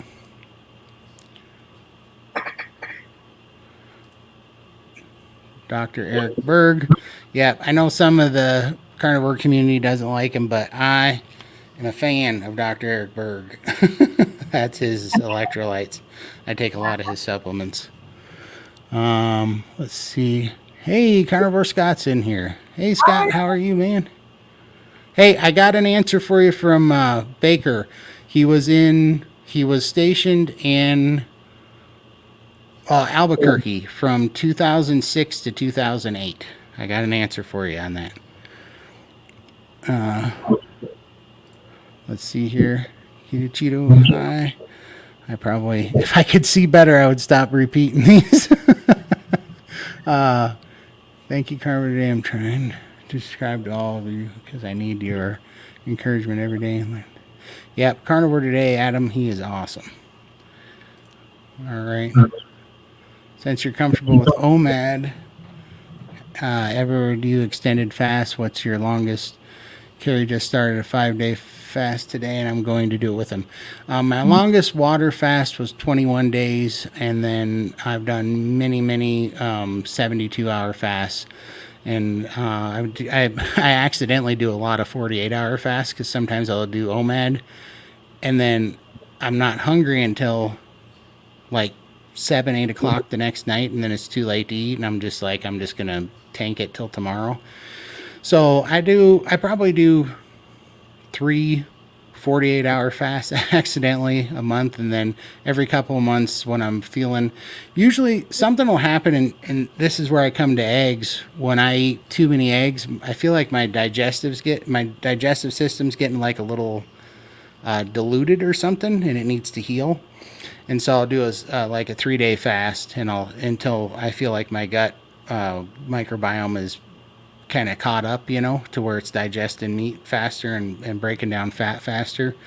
And so I'll do a couple of those, like a 3-day fast once every 2 months or something. But that's all about to change because Raymond's got me on a new plan starting. I'm starting Tuesday, so. Yeah, I did a 72-hour. That's my longest fast, and then I broke it for Easter lunch at my sister's house, and then I totally went off my diet. So, that was before I started carnivore. I was doing snake juice diet at the time, so I lasted pretty well. I thought I did all right, but yeah, it was torturous.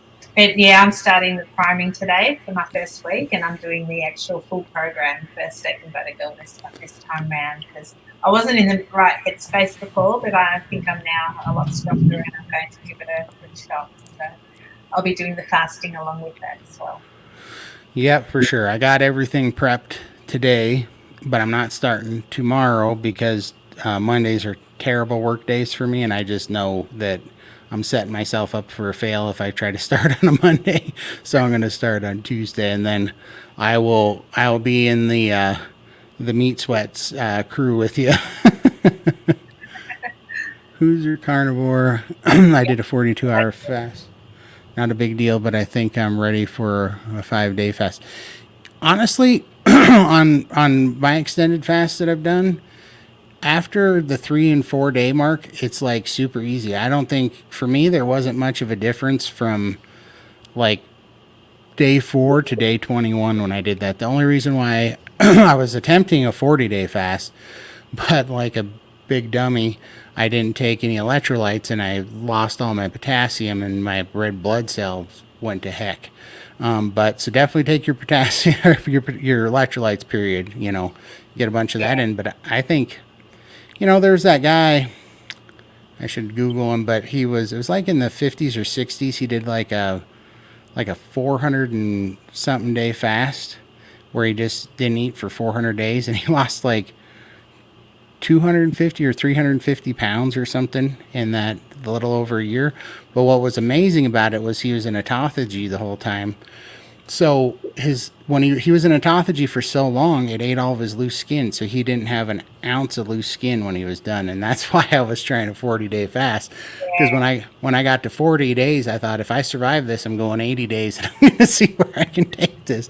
But I didn't make it. Autophagy sounds good. Yeah, definitely loose skin on this side of the fence. So Yeah. I try to get as much of that fixed as I can if possible. Yeah, for sure. Yeah. Let's see. I'll get on the scale when my clothes start to be big, and then I check it out. Yeah, for sure. Yep. Let's see here. I feel mentally extremely better.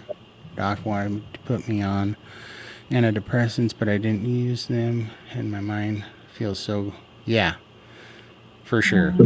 I've never taken those, but I've been prescribed them twice, and they gave me the prescription. I just never filled them because I've seen people on antidepressants and they look like zombies, And I was like, I already feel like a zombie, so I don't need to help it out any worse. So I never did it. But I mean, it's crazy. Well, when I was talking to Raymond, I said, I knew that I had depression, and part of the reason I wasn't taking them too was because I didn't think that it was mental or some, like chemical or hormonal. I thought it was because of my situation. I was like, I love Dr. Jordan Peterson, and he always says, well, you could have a hormone problem, or you could have just really screwed up your life and you're depressed about it.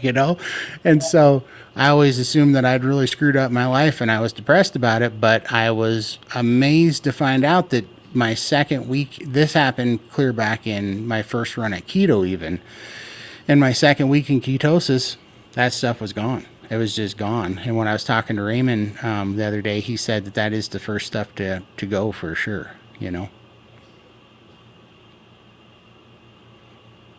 Let's see here. Did you freeze up, Lindy? No, I'm still here. Oh, there you go. Sorry about my screen froze out for a minute. Sorry. Okay, that's awesome. Okay. I just finished a 3-day fast. Been carnivore for 119 days. Congratulations. Broke my fast with bone broth. Yeah. Like Lindy said, when she went off the rails at her friend's house, her sister's house there, you better have a plan for when you come off that thing. Right, yeah. And that's why it's good to have that support group as well. And that's, to get all those tips and tricks. Because when you do it on your own, you are flying blind, aren't you? And it's so easy to fall off if you haven't got a plan. Yeah, totally. I became diabetic, can't fast. Now ketoacidosis. I don't have the answer for that, but I can tell you what, I've been surprised at the steak and butter gang, how they can, those guys are really good. Do you know anything about that, Lindy? Well, my oldest daughter, she's type 1 diabetic. She was diagnosed when she was 10. She's now 33 yesterday. And so, yeah, when she was first diagnosed, we were in hospital. She was in ketoacidosis on the borderline of a diabetic coma. So I know all about it, yeah. Type 2 diabetics, as far as I know, don't get ketoacidosis if you're managing well with your medication or your diet or whatever. But I know I was pre-diabetic, type 2 diabetic, and I've reversed that completely, and I'm all normal now. And I hear that in the community, a lot of people have reversed it. So, yeah, I don't know how far you're into your keto carnivore journey, but definitely join a group that deals with people like that, so that you can learn and hear from other people's stories on how they get around it. But didn't think ketoacidosis was something that type 2 diabetics would experience. Yeah, so That's good. I can't wait till you're a coach, because I've already got 3 people on my channel that are asking me. They're trying to go carnivore, but they're having low blood sugar problems, right? And I'm like, I don't know how to, I don't know how to help them, because I didn't have that problem, you know. but you've got Dr. Chafee, Dr. Baker, and Dr. Berry, who all do lives weekly. And I do definitely think for medical problems or questions, you should really talk to them rather than people like us who are just sort of talking about our experiences more than anything. We're not here to give advice at all. We're just telling you how we've dealt with our situations, but it doesn't always apply to everybody. So we have to be a little careful there. Yeah. For sure. Let's see, Carnivore Scott. I've done 4 days before, but not ready right now for a longer one. Yeah, I don't know. I gotta learn more about fasting, but I follow Thomas DeLorme on YouTube quite a bit, and he goes into fasting quite a bit. And he said actually that there's not much of a point of going past the 72-hour fast anyhow. He said it's kind of the point of diminishing returns after 72 hours. And then, like, my problem is right now, he's also big on, if you're going to do OMAD, don't do OMAD more than 2 days a week, you know, because then your metabolism starts to adapt to it, because now it becomes not a stressor, but an environmental thing where your body thinks that that's going to be a real regular thing, you know. And I don't think everybody has to fast. I mean, if you've got autoimmune, conditions or weight loss or whatever, maybe that's an option there. But if you're feeling great and you don't have weight to lose, then there's no reason why you have to fast. It's another tool that you can use to optimize your health if needed. So, Yeah, and there's a lot of things you can do that way too. But I think, fasting has many, many benefits. It helps repair the gut microbiome. It can, just those stressors are so good, right? Because, like, one of the things, as soon as I'm small enough to fit into one, I'm planning on getting a hyperbaric oxygen chamber to start more autophagy, to start boosting growth hormones in my body, and to start boosting stem cells in my body, because I know I've caused damage, to tissue being this heavy, and I want to heal those things up. But one of the reasons that even hyperbaric oxygen therapy works so well is, when you're in a higher atmospheric pressure, it pushes oxygen. Not only, right now at the oxygen we're at, we just carry oxygen in our red blood cells, but when you get under, I think when you get above 1.3 atmospheres, it actually starts to oxygenate the blood plasma too, and so it creates these new little capillaries and hyperoxygenates the tissue for a little while. But then one of the biggest reasons that it's so awesome is that's really good for you. But when you get out of it, the pressure comes out of your cells in your body, and when your body decompresses quickly, when you get out of the oxygen chamber, it actually causes a stressor, much like fasting, and it causes stem cell growth, and it causes hormone. I think it's 800% boost in growth hormones, and a 600% boost in stem cell growth. And it's because it's a stressor. So our body likes to be tested, right? That's why it's good to move, because it's good to move and exercise and stress out the body. And that's why these kind of like calisthenics and stuff, and what's that? What are those workouts where they have a different routine like every week? like a HIIT program or something. Yeah, I forget what it is. Somebody in the comments will probably tell us, but it's really good to kind of change it up, because these new stressors on the body cause these stress responses that boost growth hormones, boost autophagy, and that's one of the reasons that that fasting is so good, because as soon as you start to fast, your body goes after all those dead and dormant protein cells and rebuilds those cells. So I think it's probably good for everybody, but I totally agree. It's going to be really hard on the people that are lean, that don't have much stored fuel to deal with. It's going to be rough on you guys, because my brother's in that situation. Let's see. Carnivore today, Adam. It's true. So easy to become a slave to the scale. Just gauge yourself by how you feel and how your clothes fit. Totally. It's way more valuable. Carnivore Scott. Show that. Todd, how are your legs doing today with your edema? So, yeah, I was having a weird thing. I don't think I told you yet, but this is the first time I had like a weird lapse in, well, I gained a bunch of fluid. I gained like 40 pounds of fluid in 3 or 4 weeks. And I wasn't sure why. I'm still not sure why. I have a couple of thoughts how it happened. One, I've been working a ton, like on the computer. So I've been sitting a bunch, like 12, 13 hours a day for all, which I've been, usually I try to walk more on the treadmill and stuff, but I've been so behind on work and then these videos and stuff that we're doing that I've been sitting in this chair. That could be one thing. The other thing is I've been cooking for my mom, and I'm trying to get her to stay on carnivore, and because she really needs it with this stuff she's got going on. She's got Parkinson's, and she had gastric bypass surgery, and she's got a brain tumor, and she's pre-diabetic and all these things.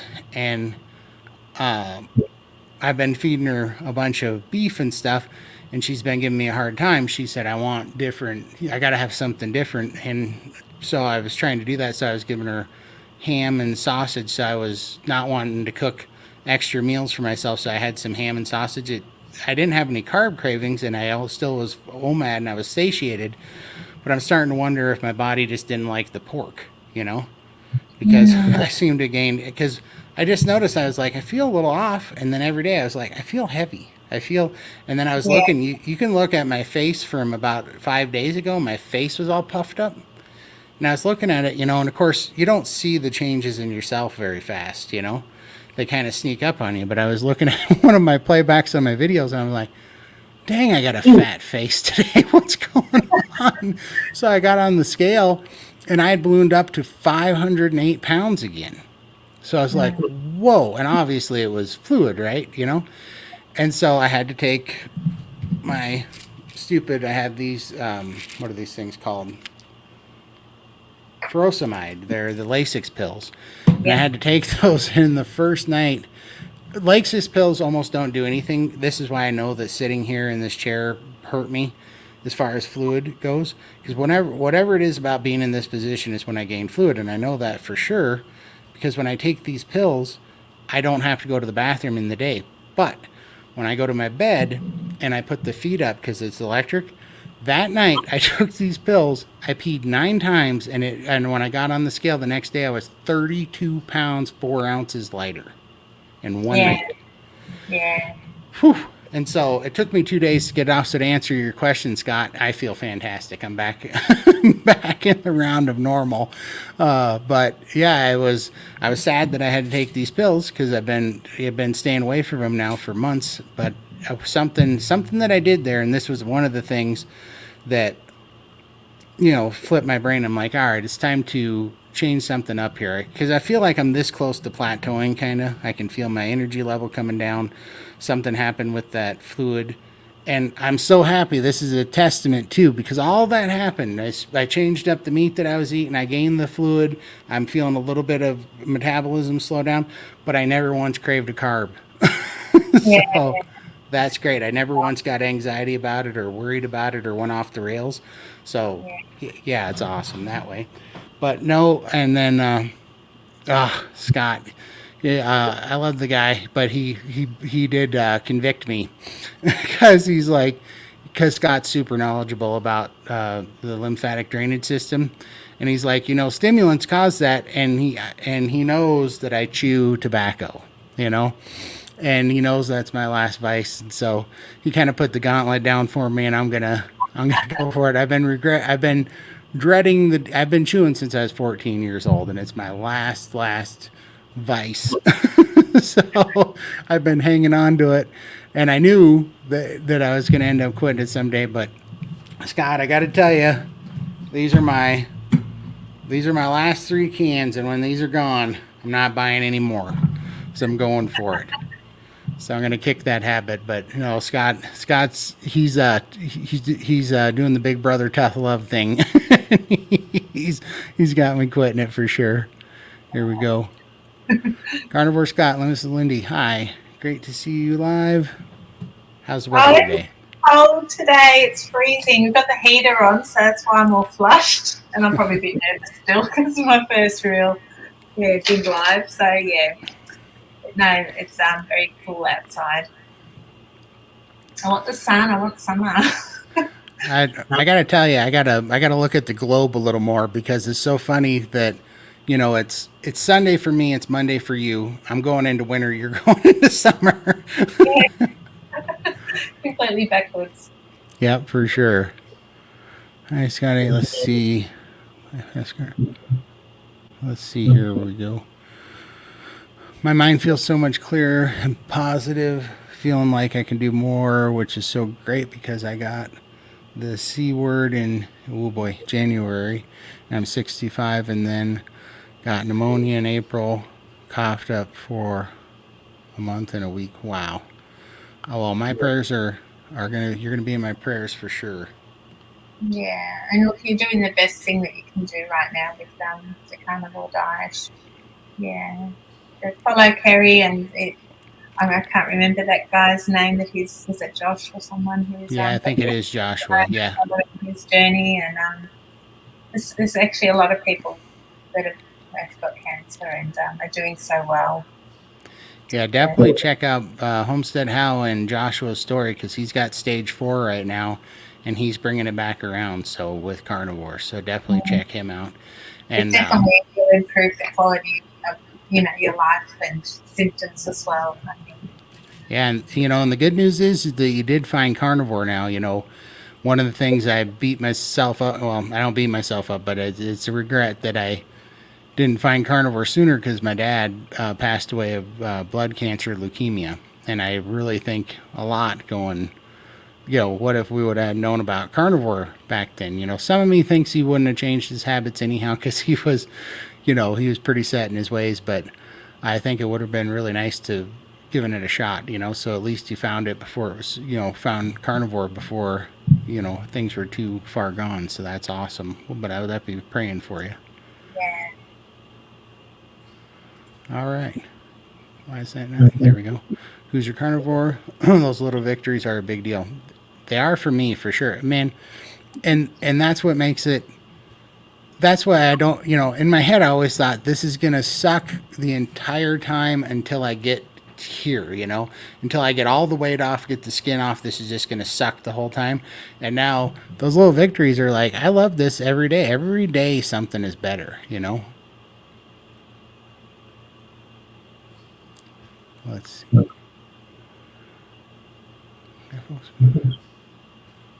Okay, here we go. Hi, folks. Please pray for Israel under attack. Hundreds slaughtered at a music festival on their holiday. Hundreds kidnapped, being tortured. Grandmothers, children, thousands of rockets raining. They are in my prayers. I saw that happen yesterday, and I am 110% in support of Israel, and I always keep them in my prayers. That's God's chosen land. So, let's see. No one understands till they walked in your shoes and live like you have. For sure. I kind of, I've become much more understanding and compassionate person going through this. I think when I was young, I was a little judgmental, and now, all that stuff is gone. Once you get brought to your knees and you got to climb out, it's like, yeah, life's hard. Life's hard. It's full of really hard things, and you just kind of gotta, everybody's got to do what they got to do, and we got to give people a break. Everybody, you don't know what people are going through. Exactly right. You don't know what's going on in the background. There's a reason why someone gets to that stage in their life, and people should just be more compassionate. I think. For sure. I mean, go on. Oh no, I was just gonna say for sure, just kind of try to support them, but yeah, don't pile onto the problem because there none of us can judge any of that stuff. We have no idea of what got in there, and it's by the grace of God we're not in that same spot. And we are the hardest people on ourselves. We hate what we've done to ourselves and where we are, but you get to that point where you don't know how to dig yourself out. So yeah. Absolutely, and I think on me and Adam at Carnivore today are going to have a live stream on the 11th, and he asked me for a topic, and that was the topic because I said it's really been on my mind how up until now I was just beating myself up, and that keeps you so trapped. It's not about. I'm not saying I'm not trying to make a point about what was me, but what was really making me mad now that or firing me up now that I think about it was that was such feeling guilty and shameful and all the dehumanizing stuff that comes with failing diet and gaining weight and stuff and being sick. It's such a distraction and you're just beating yourself up and you're causing yourself more stress. But also what it did was it kept me from stepping back and kind of getting out of my own head about it and looking at the reality, kind of finding truth and meaning in things and seeing the reality of things that, and I don't, that everything wasn't just me being a terrible screw up. There was a reason that things weren't working, and that, we're not blameless by any means. We're very responsible for why we're here. But if we would have had the right information and if we would have been, if the people that we were paying money to and trusted for their professional services would have gave us the right information, the efforts that we put into all those bad diets and all that energy and suffering and pain, they would have been paid off. We would have got better, And so, I mean, my biggest thing now is I'm like, the main thing that I'm guilty of is delegating my health to doctors because I wanted a miracle pill instead of facing the real, weight of the problem, Those diet pills and Ozempic and all that kind of thing, I could definitely go down that route, and I know that it would just do myself even more damage. Why would I inject things and take things that are going to make me? They're not natural. Meat is natural, and I've cured all my things, or improved my conditions just by eating meat, and it's going to be far less cheaper. It's going to be more natural to my body, and yeah, I cringe when anyone tells me they're going on those drugs, and I know, and think about that too. I really want to have a whole show on Ozempic and those because if I'm not mistaken, I got to do my research on it. But the reason why it's really been in my head lately is I got on TikTok. I got a few friends that have lost weight, and they kind of are influencers in the weight loss world, and they have a big following, and it's all about those drugs, those Ozempics and stuff, But I don't know, to me, just naturally in my gut, I'm like, if it's unnatural and it's coming from a drug company, it can't be good. But what really shows you the sadistic, sick side of the drug company, and this is what's driving me nuts about them, is all these people are talking about, like you go on to TikTok and in the comments, they start going, oh, my coupon's running out. My coupon's running out. And I'm like, what the heck is this about? Well, these freaking drug companies let them do 5 to 6 months. So they'll give them 5 or 6 coupons to do the drug. And so they'll lose weight for 5 or 6 months and they'll be feeling better. But then their coupon runs out, and instead of being like $100 a month, you know how much that stuff costs? I have no idea. I've never looked into it, but Yeah, so they get them hooked on. It literally is like a street drug dealer. They get them hooked on it with these coupons, and they get them to lose weight and feel a little bit better for 5 or 6 months. Then their coupons run out, and it's $1,500 a month. wow. $1,500 a month for that crap that they're giving them. Tell me that that's not like a crack dealer on the street that gets you hooked on some freebies and then charges you through the roof. And so all you hear on those sites is, does anybody know how to get more coupons? I mean, it sounds like drug addicts needing a fix, and they're like, does anybody have a new coupon code? Does anybody know how to get more coupons? And it's all because that crap, once they get you hooked on it and you get some results and you're getting on your way, now they're like, oh, you better pay us $1,500 a month or you're going to gain all the weight back, And so that just makes me so mad to the core of my being. I can't even. Ugh. We got to talk. You can buy for $1,500. Exactly, and be free. Be free. Yeah. Jeez. Man, yeah, it's just, I'm trying not to. I just need to lose this last 250 pounds, and then go over there and say, I didn't have to spend $1,500 a month on a drug, and you can too. Because right now I can't talk to them because they're stuck on this thing. But they need carnivore. They do.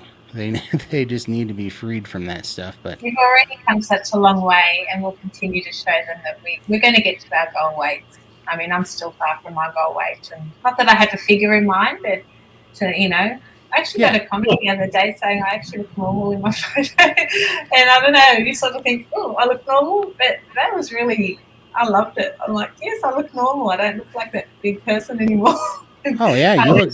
I'm with my family now, and it's like it's such a yeah. Yeah, you look amazing. I'm a year away from starting to look normal, at least, but I look normaler. It's gone so quickly, and that's scary that life is flying by so quickly. So we've made a start, and we're committed now, and we're going to keep going, and we've got such a bright future ahead of us. Absolutely. Chicken and pork make me sick as well. I started lying 63 days ago, and I feel the best I ever have in my whole life. That's awesome. I'm at a crossroads right now because I would go lion because I'm so close to lion. I don't, it's the bacon and the eggs that are keeping me from lying. I'm one of those people, and this is almost sacrilegious in the carnivore community, but I don't really care for bacon that much. I'm not a huge fan, never have been. And so I don't have a problem kicking that out. And I don't have a problem kicking the eggs out, except for I'm trying to tackle this testosterone issue. So I'm feeling like I'm going to do lion plus eggs. Ruminant animals, salt and eggs, I think is what I'm going to stick to from now on. That was my plan I made for starting Tuesday on priming. But I'm going to give these eggs a chance, and it's not going to be full-time. In fact, when I was reading that link Raymond, or watching the video on that link Raymond gave me, they said to only do the eggs. They said that it's so powerful, it's like a steroid cycle, that they said to only do it for 8 weeks at a time and then take a break. So I think that might be perfect, because then I can do, I think when I'm priming and eating 3 mad and 2 mad, then I'll eat the eggs, and then when I'm only eating every other day, I'll just be lying. I think that's going to be the plan. Yeah, I do love my salmon, especially if you're hungry at night but you don't want a big full meal, like a heavy meal. So we just do a bit of salmon, and I normally just eat the skins and a little bit of the fatty bits, and my husband eats the dry bits. That works out really well. We've got a good team there. But yeah, I do love pork belly. I just like the crunch of the crackle and all that, but I do find I feel a bit ill after eating it. So we're sort of not having that too much. And the bacon, gives me that heartburn, so I stay away from bacon. So. I was going to ask you, I heard him talking in the live stream on Steak and Butter Gang about eating cold fat. How does that work? They're not just eating like raw beef fat chunks, are they? Oh, you can, yeah. It's actually really creamy. You should try it. No, I don't do it a lot, but if you need that fat, it's when you render the cooked fat, when it's turns to liquid, and you have that just gives you the runs. So you stay away from rendered fats if you've got problems that Right. I have to be careful. So when I started making pot roast, and I added xanthan gum to it so that it would combine the melted fat that's sitting on top of the bone broth. It would combine them, and that's why I started doing it, because I wanted the fat. It was kind of a waste, but I didn't like how when it was rendered and all greasy, I didn't like the texture. I just didn't like it. So I started using xanthan gum, and then the first time, yeah, I mean that went right through me, and I thought, oh no, this xanthan gum is making me feel bad. It's giving me the runs, and the liquid fat. That's it was really because I was eating so much more fat. So now I found out that I can start to feel my limit in my stomach when you're getting a little bit too much. You get kind of this little bit of icky feeling in your stomach, and then okay, I got to stop right there, or I'm in for a rough night for sure. But that's why I never tried cold fat. Now, like I've never even taken a bite of butter, because it just something about that seems a little bit off to me. And I see Bella doing it all the time, taking big bites out of that butter. I'm like, how do you do that? I don't either. Yeah, I still have old things in my head about eating fat and putting on weight, and that's really hard to change your mindset on that. And sometimes I'll have a little bit of extra butter, and then other times I'm like, oh no, I'm not going to, because I don't want to eat fat. So I still battle that today, and it's been 20 months. So yeah, I don't know. I just take it a day at a time. If I feel like a bit of butter, I'll have it, but it's only a little bit. It's not a big chunk or anything. I don't need a stick of butter and do all that stuff. But I mean, I guess why do you get energy out of it? Is it more satiating? Like, what is kind of the benefit of doing that? I always just wondered. Or is it just a craving? I just was curious. It keeps you fuller for longer. So yeah. I guess that's probably why I don't do it, because I just don't have that problem. Like I'm always full. But I guess that makes sense. But I do eat mostly. I have had my days when like I said, I've just eaten sirloin without the fat, and then like 12, 13 hours later or something, I'm like, I feel like eating again, which is very unusual. Yeah. But if it tastes really good, then sometimes I crave it. I just feel like I want to have a bit of butter, or I love the fatty part of the steak. But then other times I eat it, and it's like, oh, that tastes terrible. So obviously I'm not wanting it then. So I just go by how I feel. If I'm craving a bit of butter or some fatty bits of the steak, then I'll have the extra. Okay. Yeah, that makes sense too. I get that way with the fat on ribeye. The one, like I said, I get these big chunks of fat on the ribeye when I cut it out of the roast. And some days they're crunchy, and that's the first thing I want is this big crunchy piece of fat, And then other days I can't eat it. I got to leave it, So it is very, it's very situational like that for sure.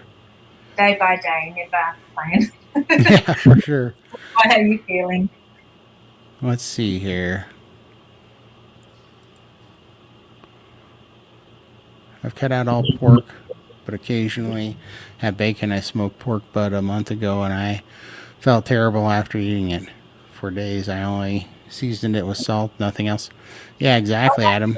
Be different if you had grass-fed pork or whatever, like a proper raised. So, like, I wouldn't know where you buy them from here. I just go to the supermarket and get it from there. I hear you, but I don't know what that would be, because pork don't eat grass; they eat slop. I don't know, but let's say if you get like organic pigs, again, I don't even know what something clean, something clean.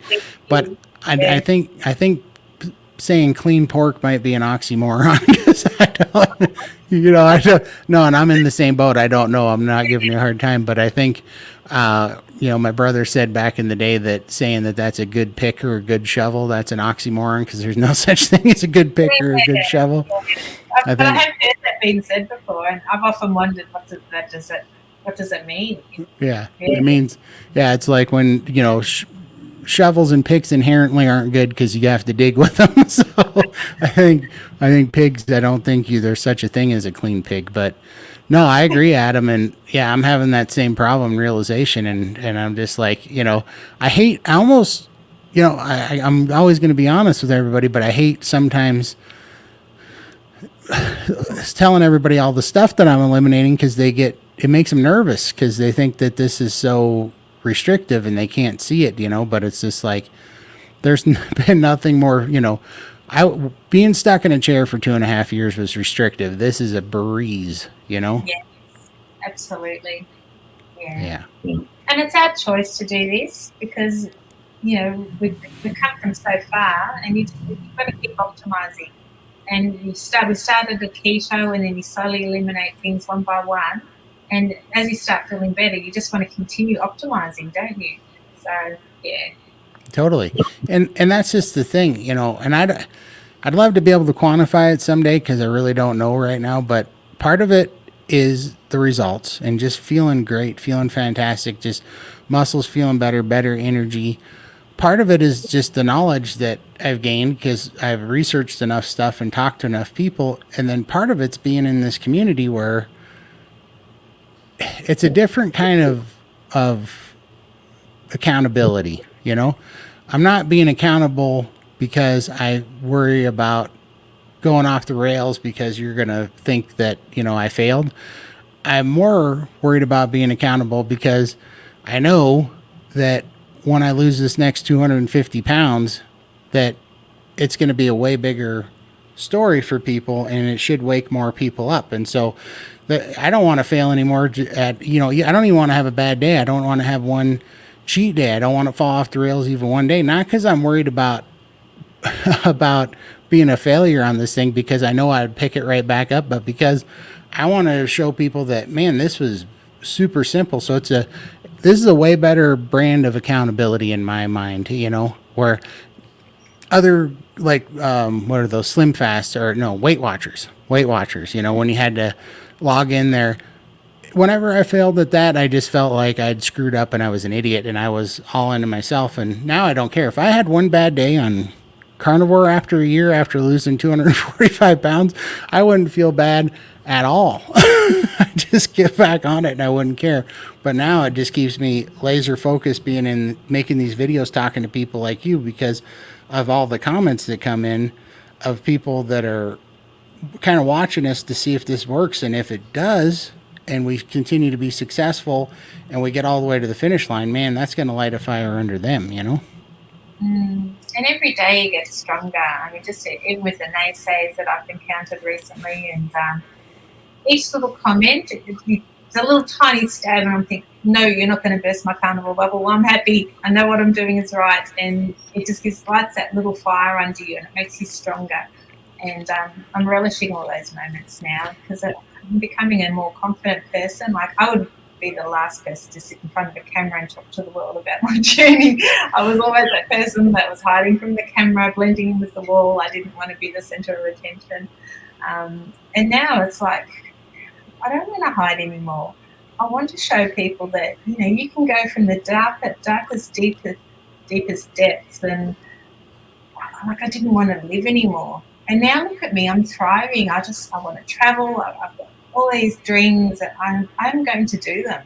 I'm going to tick things off my bucket list. And who would have thought, 19 months ago that I'd be where I am now, wanting to live and feeling so amazing. So I want everyone to experience that. And whether it's carnivore, vegan, like I don't care what people's diets are. If you're doing well with what you're doing and you're feeling amazing and you're ticking things off your bucket list, go for it. That's all I care about. So for me, carnivore was definitely the option that got me out of my big hole that I dug myself into.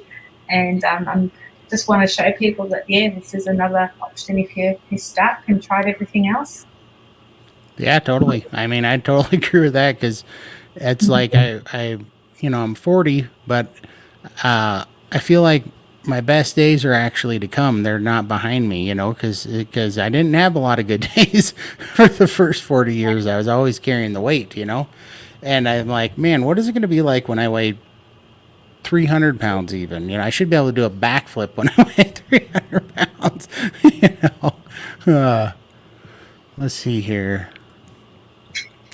I heard a carnivore person say they got well from heartburn. I took one thing off at a time for a few days so I can't eat too much bacon or my joints hurt and some butter affects me too. Yeah. That kind of seems to be a theme tonight on the pork and bacon. My husband suffers a lot from reflux, but since he's been carnivore, like carnivore-ish, dirty carnivore, it's actually improved. Like he used to be bolt up at night time and be coughing, and he was in so much pain from this reflux, but now there's nothing. So yeah, but as I said, we don't eat a lot of pork or bacon. But he does find if he does have his Coke or whatever treat, I stopped Coke again, Coca-Cola, because that would flare it up as well. So obviously something in the diet is triggering it, and you just need to eliminate, as Ariane says, and eliminate things and try and find out what that food item is. Totally. Let's see here.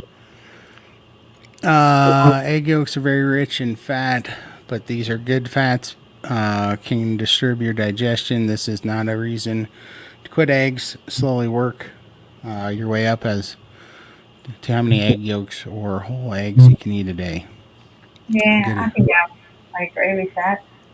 I wouldn't go into 36 eggs at one sitting. Maybe just work your way up slowly. I'm gonna do 12 eggs per sitting. So I'm gonna do 3 meals of 12 eggs. But I have been right now. I have been every 3 days eating 24 eggs. So one of my meals would basically be egg scrambled, 24 eggs, and meat in it. But I've never eaten more than 24. Well, it's not even true because I give mom some of that egg. So probably 22 eggs and some meat. So it's gonna be something. I'll definitely keep you guys posted. Yeah. Way to go, Kip and Lindy, on your fasting. Haven't done it yet. 1 meal a day. I think somebody thinks I'm Kip. I'm not Kip. All right, I got to say this because this is really funny. So yeah, I'm Todd, not Kip. But this is hilarious because my own mom, was playing Kip on YouTube the other day on the television.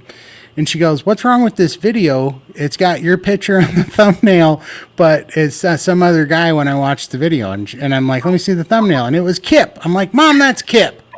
That's not me." So my own mother made that mistake, so I forgive you. Mostly eat in a 6-hour window, about a week now. Well, congratulations. That is definitely going to help you.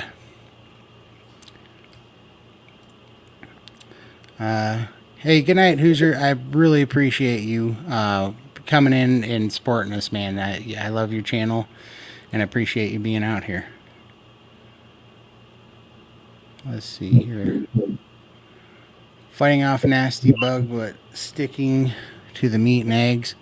Butter and bouillon. It's nice hot drink and helps with the salt. Yeah. Yeah. Definitely. Let's see here. Man, I am surprised for our first live. This is one heck of a show out. I cannot believe you guys are backing us like this. It's just super humbling. We got a lot of comments to go through. How many people have we got on at the moment? I can't see that. It's been up over 40. We're at 38 right now. That's how bad my vision is. All right. Wow. I followed Dennis Pollock on Beat Diabetes YouTube channel and follow his way of eating low carb and got from 6.8 A1C to 5.7 now, and he has a diet now, and he also has challenges and helps people. I haven't come across his name before. I've never heard of him. Maybe I've only ever been pre-diabetic, so I've never paid attention to the A1C numbers. Is that pretty amazing? I think about, in the 5s is good. 5.7 I think is a touch high. I'm not sure, but that's awesome. 5.1 or something. I think from Dr. Berry's videos, that's what he says. Yeah. I think I was 5.4 at my last check, so the doctor was happy with me, and I'm happy with that. So I did get up to about 9. So I was fasting doing OMAD 24 hours 1 day a week for years before doing carnivore, but had to stop when I started Not sure what Christ's treatment is. No different in weight. There's a lot of talk about, I think it's pronounced SIRS, and it's an Sirs. acronym for something, but there's a lot of talk about it, but I haven't been following it. So, yeah. But yeah, it's just healing that you need to worry about, I think, and the weight will just come off when your body's done with the healing. That's how I see it now. Your body needs to focus on the healing side of things. And good luck Totally. with that. Yeah. Let's see here. I've been sick for 40 years. Always refused uh, RX drugs. Knew I could fix it some other way if it was possible to fix it at all. I've ever taken are NSAIDs.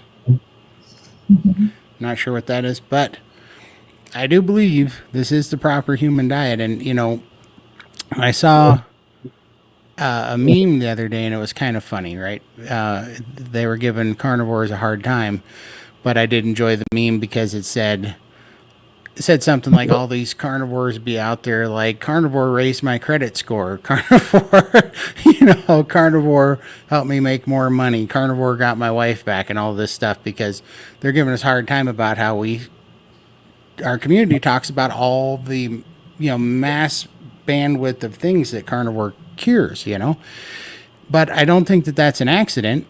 I think it's because all that carnivore does is it heals your body, and then your body heals all those issues, because our body's designed to fight all those problems and right that ship, so it makes sense. So I'm not sure what SARS is, but or what did you say that was it SARS? SIRS. Yeah, SIRS. SARS. Yeah, I'm not sure what that is, but I wouldn't doubt, at the very least, it's not going to make it worse. you know, so I would Yeah, if definitely, anything might improve symptoms. yeah. I truly believe that. Let's see here. Yes, extremely thankful by God's grace. Finding and doing carnivore, I prayed every day for 2 years to God to help me. Want to lose weight and to help me 8 years ago and 2 months ago. Prayed and went carnivore. I feel you there. I mean, I do think God gets our attention. When I was stuck in that chair, that's where I started, was definitely in my Bible, listening to Joseph Prince and Kenneth Hagin and praying for a miracle, and I got one. Let's see here. Carnivore Scott, I suspect another problem with Ozempic. ETAL doesn't deal with underlying problem. Yeah, absolutely. I mean, what's the difference between Ozempic and gastric bypass, or some sort of fad diet that's just those things? Maybe Ozempic's a little bit different because it was I believe, I'm not the authority on this at all, but I believe it started as a diabetic, insulin medication to lower, yeah, which Okay.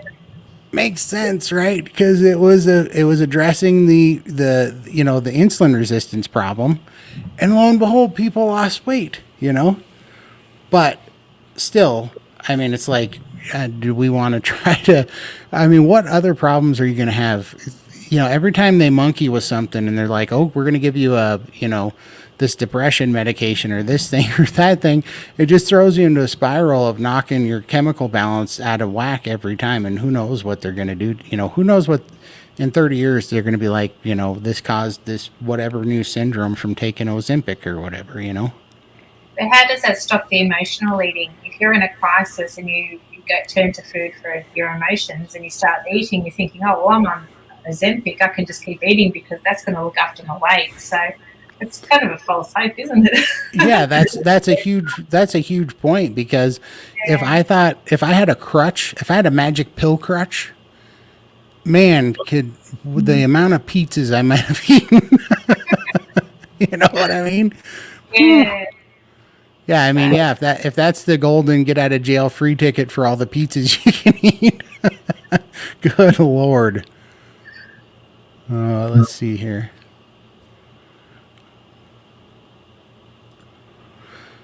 The Ozempic type drugs cause people to lose significant amounts of muscle mass. They aren't just losing fat. I didn't know that, but that's another downside. Huge.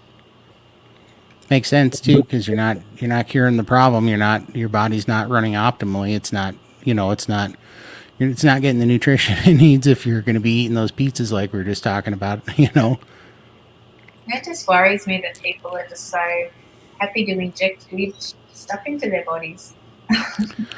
Well, not only that, but I'm fighting my mom's. My mom had her stomach removed. My mom's stomach got cut out. And now I can't hardly get enough fat, protein, and amino acids in her because she would rather get her stomach cut out than, you know what I mean? It's just like, oh my gosh, and I get that.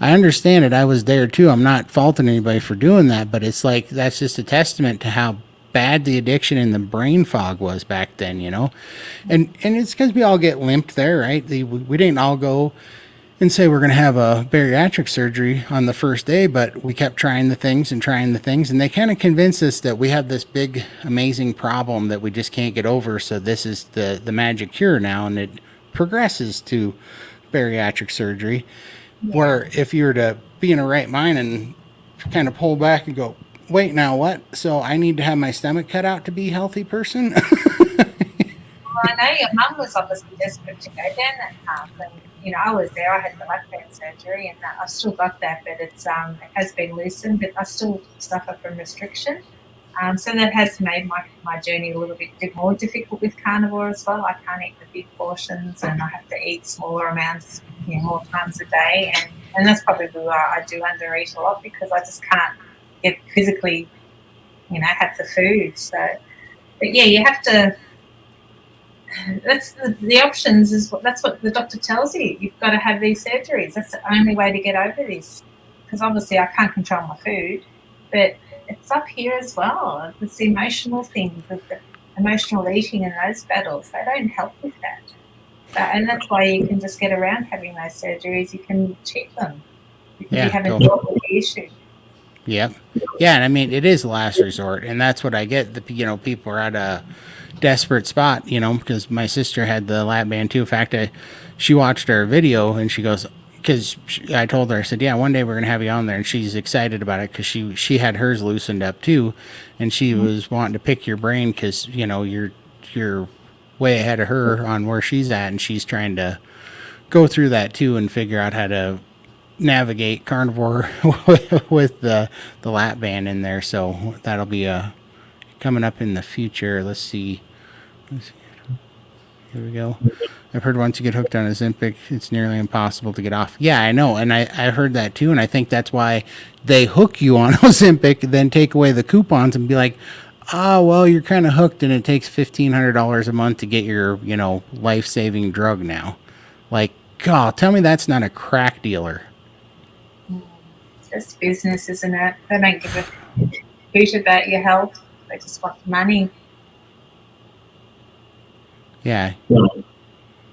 Yeah, exactly. Yeah, you not only do not need to spend $1,500 a month on the drug, you can use to buy ribeyes. Exactly. Yeah. Lots of ribeyes. Tomahawks. I've always wanted to try one of those. I see the videos of people with these big, cavemen like tomahawks. Like, yeah, I want one. But yeah, they're very expensive, like $60 here in Australia. If I could get one for $60, I would buy them every week. Up here, I think. Yeah, I think the last one I got was 3.5 pounds, and it was like $110. Wow. But it was a thing of beauty. Wow. I tell you, that was what me and my brother had for Christmas dinner last year, and a buddy of mine. Actually, no, sorry, that was 2 years ago. We had it for Christmas dinner, and a buddy of mine, Brad, came up and smoked them for like 7 hours. They were so good. It was still to this day the best piece of meat I've ever eaten in my life. Well, it'll take me a week to eat one, I think. Didn't take me a week to eat one. It took me about 45 minutes. They cook in the fryer, tiny piece. Let's see here. Here we go. Eating cold fat is less irritating to the stomach. Rendered fat is more histamines. Oh yeah, and it then no cold fat. So why is it that rendered, like, what is it about cold fat that has less histamines? Just curious if anybody knows. Oh, I think histamines come with aged meat. So if you, I don't know, maybe, yeah. And I think all the toxins is in the fat, doesn't it? Get stored in the fat of animals. So if it is aged, I think maybe. everybody actually. I think that's true with humans too. But yeah, Yeah. there are enzymes you can take to destroy the histamines that are unravel inhibitors. Uh, I'm only guessing that that's how my logic works. So, but that's yeah, right. yeah, that makes sense. I actually hadn't heard about these these histamine enzymes until just last week when I was listening to Tammy Peterson's podcast because she started taking these. I think she was saying like 90,000 milligrams or something of these enzymes, and she was saying that it was a game changer for her. So Is that like ox bile? I hear like people have ox bile if they've got maybe, digestive system. maybe I know that I got my mom on ox bile and bile salts because she doesn't have a gallbladder and she doesn't have much of a stomach. I don't either.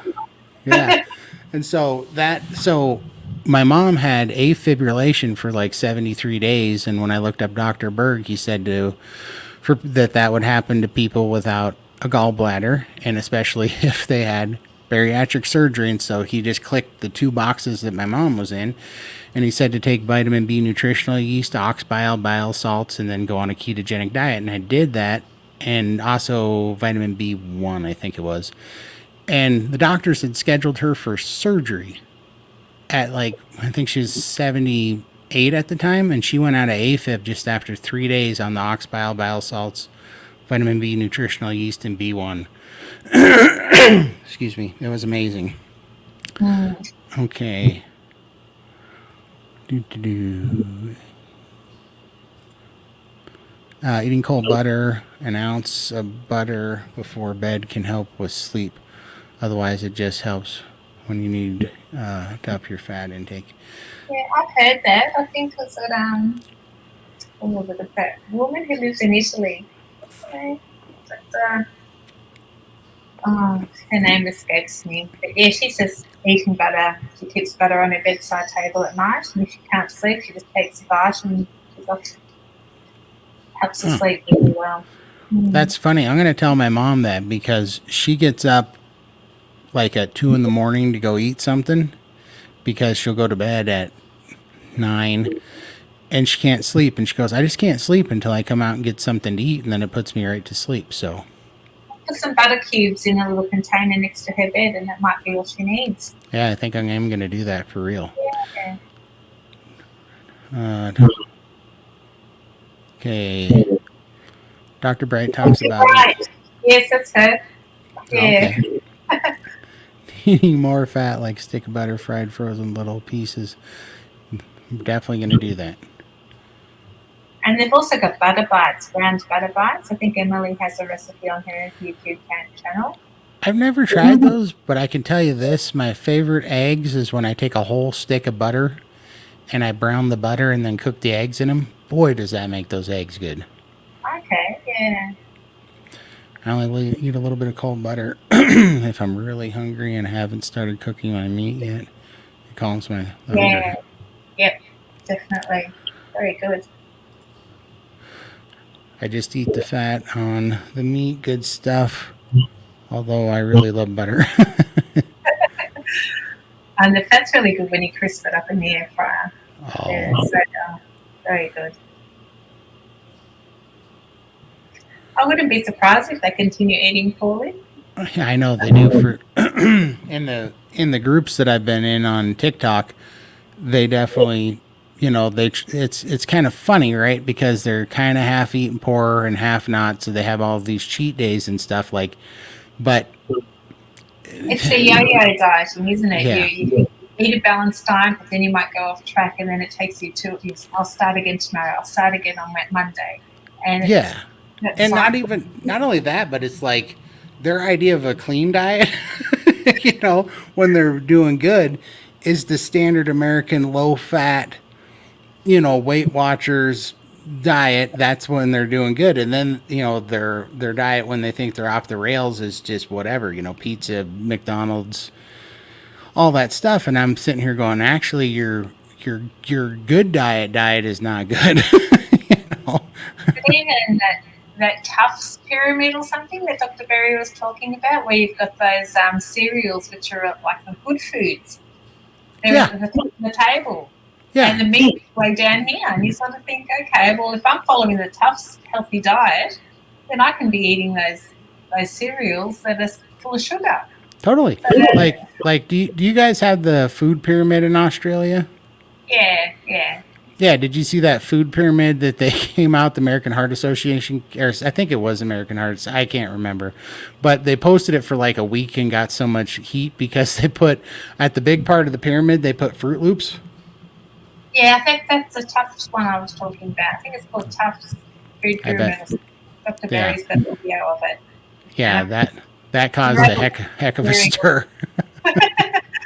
Yeah, it's like most of the healthy foods, like you can buy lots of healthy cereals because it all says healthy on the box. And if you don't know the difference and you don't know how to read labels, which most people don't until you become carnivore and then you learn all about this stuff, you just think, oh yeah, 99% fat-free, sugar-free, picked from the Heart Association, and you think that must be good.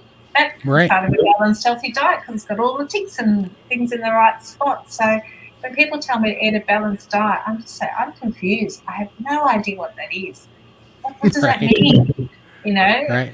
Eating fruit and veg. Well, the fruit and veg nowadays is different to how it was back, many, many years ago. They're all, 3 times the size and full of juice and being pumped with God knows what. Yeah, I mean, it's just, it's now candy, Yeah. And when that's triggering all of your cravings, it just makes you want to eat more. It's not doing you any favors.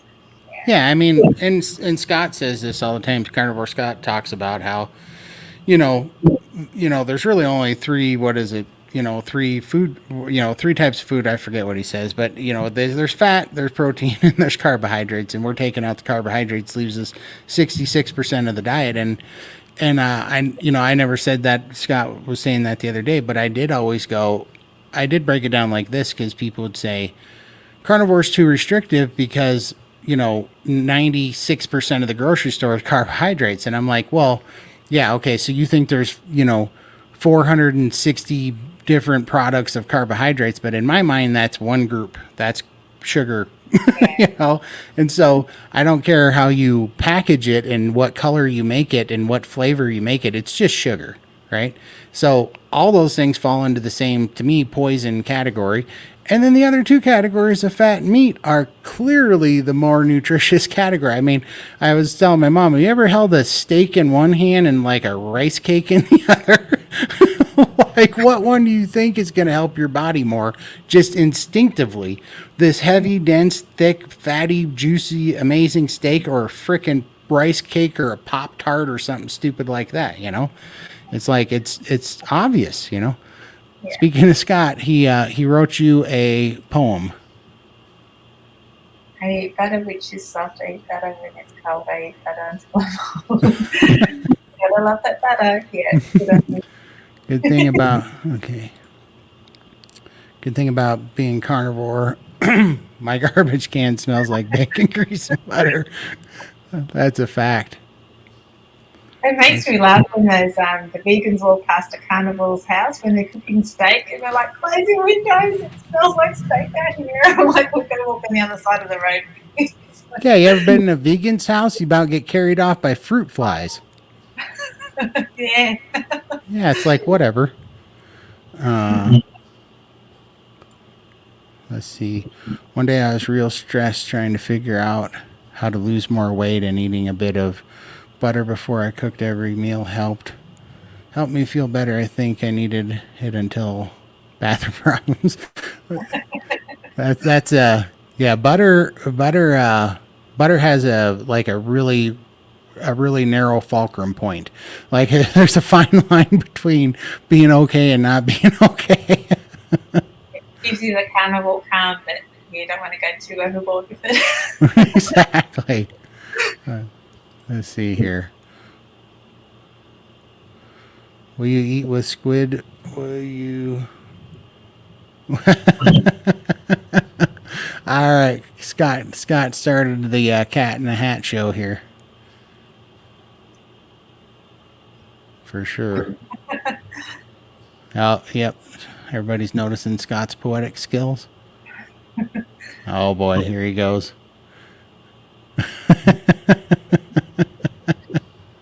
uh, let's see.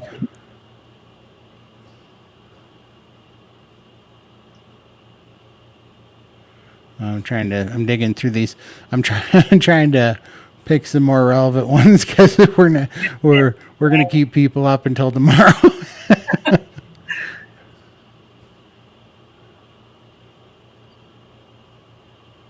Okay.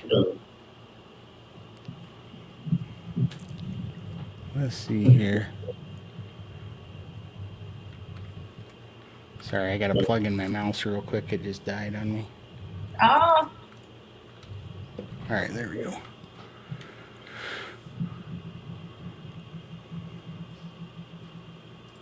Okay. Everybody's body's different. Different, so we all have to try. Yeah, for sure. I definitely did. That's what got me into the. Basically, I really do think carnivore really should be called an animal-based elimination diet. Mm-hmm. Let's see. Give me 1 second. I'm just trying to condense some of these down. Sugar bacon.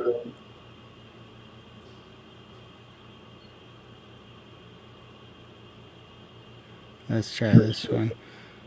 I have never eaten 24 eggs at one time, but I haven't eaten 18 hot dogs in a single.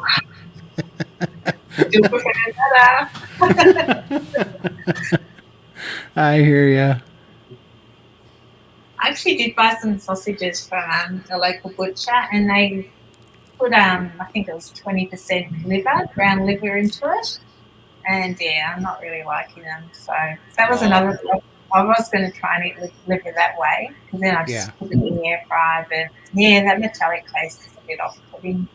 I don't mind them cold the next day, but straight out of the air fryer. No. I can't do it. I've tried, and I mean, I gave it a good try for like six months one time, and after 6 months, I was like, just not doing it anymore. This is not working. But I guess if my body needed it, it will taste good. So if it doesn't taste good, I obviously don't need it. So that's my thinking anyway.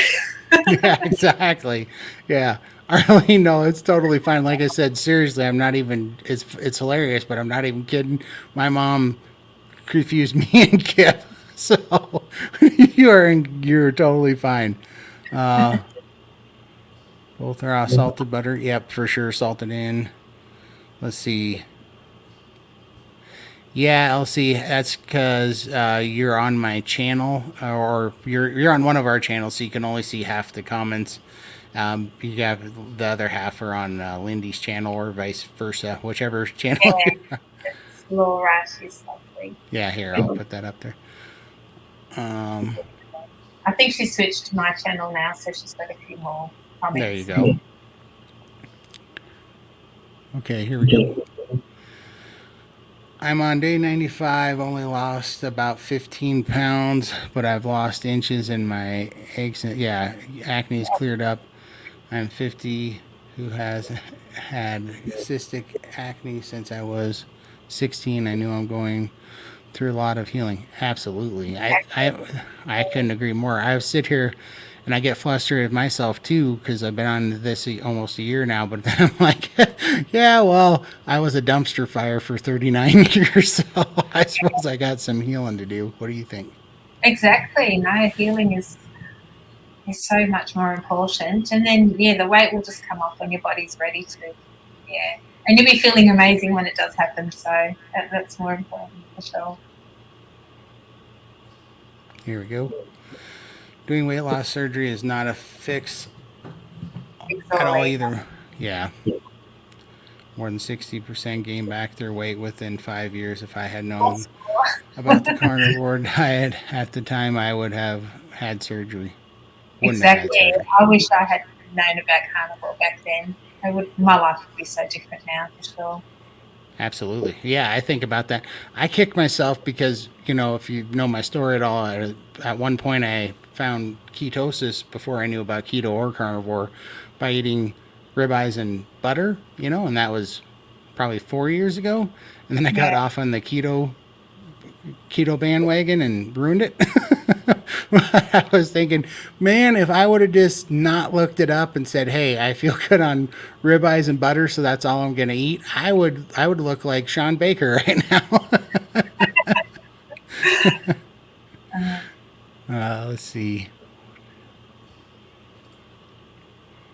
Once you have that surgery, your body doesn't absorb nutrients easily anymore. yeah. Just have to make do with what you've got left. So, unfortunately, Yeah, totally. yeah. Let's see here. Many years ago, I started going to a chiropractor because of an old back injury that was flaring up badly. I learned an important thing: surgery is forever. You can't grow it back. Hmm. I agree. So I'm having a problem with my hip right now. I mean, carrying this weight for such a long time, I feel like my leg bone's going to pop out of its joint, out of the socket. It's really bad. But I think if I continue with carnivore, if I continue to lose weight, that's only going to improve. So I don't want to even go to the doctor or do anything like that right now. I'm really going to trust the process and hope that it heals to the point that I can actually walk a lot further and do a lot more. But Yeah, yeah, I that's don't want to go down the surgery path. I'm going to try and avoid that if possible. totally. I think that's a, a whole video in itself that we should talk about at some point. Maybe it'll be later down in the road, but I think it's going to be really great to have a video a little further down the road where we can talk about what actually did heal and how long it took. Not just the weight and not even like the metabolic diseases and stuff, but like the tissue. Like yeah, Yeah, because like I got a bad I got a torn rotator cuff and I had knee surgery and stuff, and I have an ankle that's kind of messed up, and I'm bow legged and my back's tight, and I'm planning on doing a lot of things. yeah, So we've changed our bodies for sure, but I'm sure we could change or improve some of that just with our diet. Yeah, yeah, I'm already seeing improvements, so imagine what another year's going to bring. yeah, totally. Mm. Uh, yeah, I didn't think up there. I've yet to make brown butter bites, but I love brown butter. Yeah, I'm in the same boat, and I keep hearing about the brown butter bites, and I don't know how to make them, but I'm gonna try. I'll make it really easily. I haven't done them because I think that might be another crutch for me that I might just have too many. So it's like Dr. Kiltz's ice cream. It sounds so good, and I just won't have it in the house because one portion is not going to be enough for me. So I avoid Hey, it. Carnivore Scott, thanks for just beginning my journey. Hey, and that's a shout out to Carnivore Scott too. You guys should go check out his channel. Carnivore Scott is awesome, and he's way better spoken and analytic than I am. So, yeah, A late night late night live. yeah, Nearly every day of the week, and people just go in there and you just have a chat, and you can jump on the stream and tell your story. Yeah, it's a lot of fun. I love it. I always try and jump in when he does his lives. yeah, for sure. In fact, I feel kind of piggish because I usually jump in his lives just because I like talking to him. So, Oh, I'm shy. I've done it once, and people are like, "Oh, you should jump in," and I'm like, "Oh, I've already done that." So yeah, I'm the same. I feel really shy, but if they bug me enough, I'll jump in again. next time I'm on with him, I'm gonna bug you. Let's see.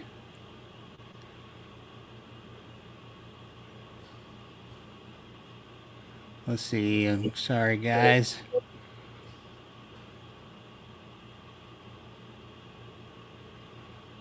Trying to find some good ones here. The response has been amazing from everyone so far. So thank you so much for all your comments and love so far. It Yeah, really makes this journey for us so more rewarding, knowing that we can help inspire and try and motivate. And yeah, it helps us as well. I find this process really healing, just talking about where we've been and what to look forward to. It's a huge journey. And not just about the weight loss, it's mental as well. So thank you, everyone.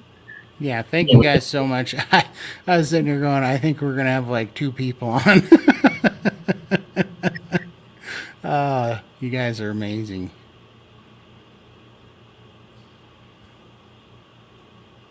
Let's see. Sorry, there's the chat's so unbelievably amazing. They're all in there hooting it up with each other. So trying. And that's the beauty of these lives, because people can answer each other's questions in the chat as well. So everyone's helping each other, and it's just an amazing community. We are all awesome and limitless. Exactly. Elsie, thank you because Thanks, yeah, Laura. we need the encouragement for sure because I just before we started, I'm like, well, I guess let's get this dumpster fire started because it's gonna be rough in this first one. We haven't had too many silent moments. We seem to speak really well together. I think so. I think Well. it's been good to work with you in the past so that we can just kind of get comfortable with it for sure. Yeah.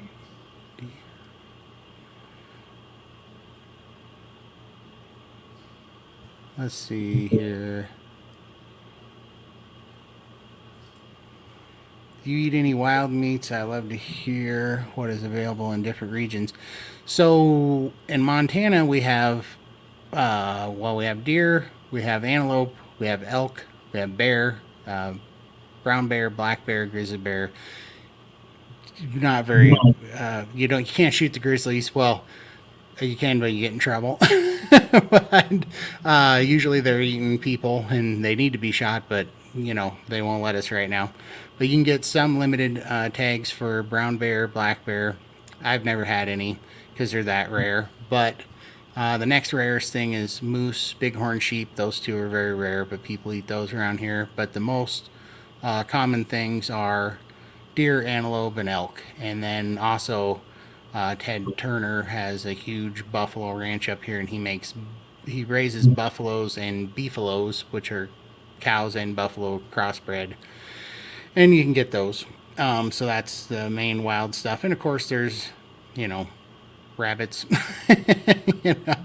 things like that. But yeah, that's the majority, and of course bird, turkeys, and pheasant, and all that stuff, and duck. How about for you, Lindy? Beef and lamb, that's all I eat, and a bit of salmon.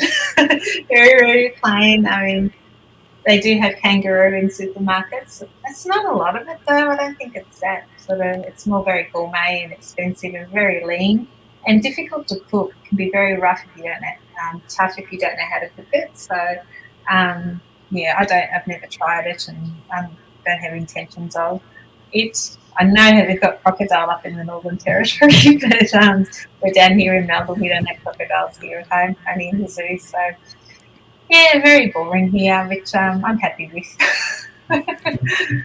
For sure. I say Australia is pretty dangerous and deadly with all our creatures, and you've got grizzly bears and stuff. So yeah, I don't see how we've got more danger Yeah, here. but I know where the grizzly bears are. I see documentaries on Australia, and you guys have like all the spiders and all the snakes, and those are the things.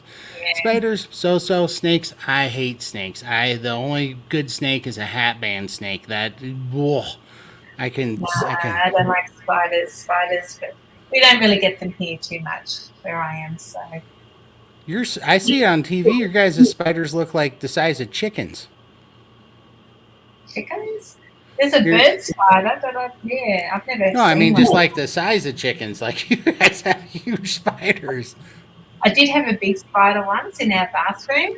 This was not in this house, thankfully. It was in another house, and I got the shower nozzle. So if anyone likes spiders, but they don't live in my house, I'm sorry.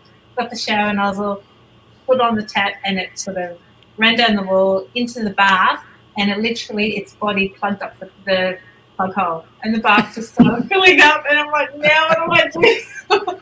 Yeah. Yes, I had to call my husband to deal with it. Yeah, if your spiders are plugging up your plumbing, you probably just need to move, in my Yeah. opinion. Whereas my girlfriend, she loves spiders, and if we've got a spider and she's here, she'll grab it and she'll walk it across the road and put it in the tree. But I will not touch the thing. Sorry. Yeah. So if she's here, they're looked after. Low carb carnivore. I've had 15 eggs or so in one sitting, but they do say to eat until you're full, and I was hungry, for sure. You know what's funny about that is I tuned into Carnivore Kip's channel one day. This is about 3 months ago, and they were doing a live, and they were having an egg eating contest, and they'd all only made 24 eggs, and that made me feel a little self-conscious because that was their contest. And I was like, you guys call this a contest, I call it Tuesday. Yeah, they all struggled. I think was it Sean was the only one that could eat his eggs. The Yeah, others they struggled a bit. Yeah, yeah, I made would. it finish, but then I heard that Dave gave some to his cat under the desk. So I thought, I can take down 24 scrambled eggs in about 15 minutes. So let's see here. Okay, I feel that 60 years is a lot of time to reverse the impact of a crappy diet, for sure. For sure.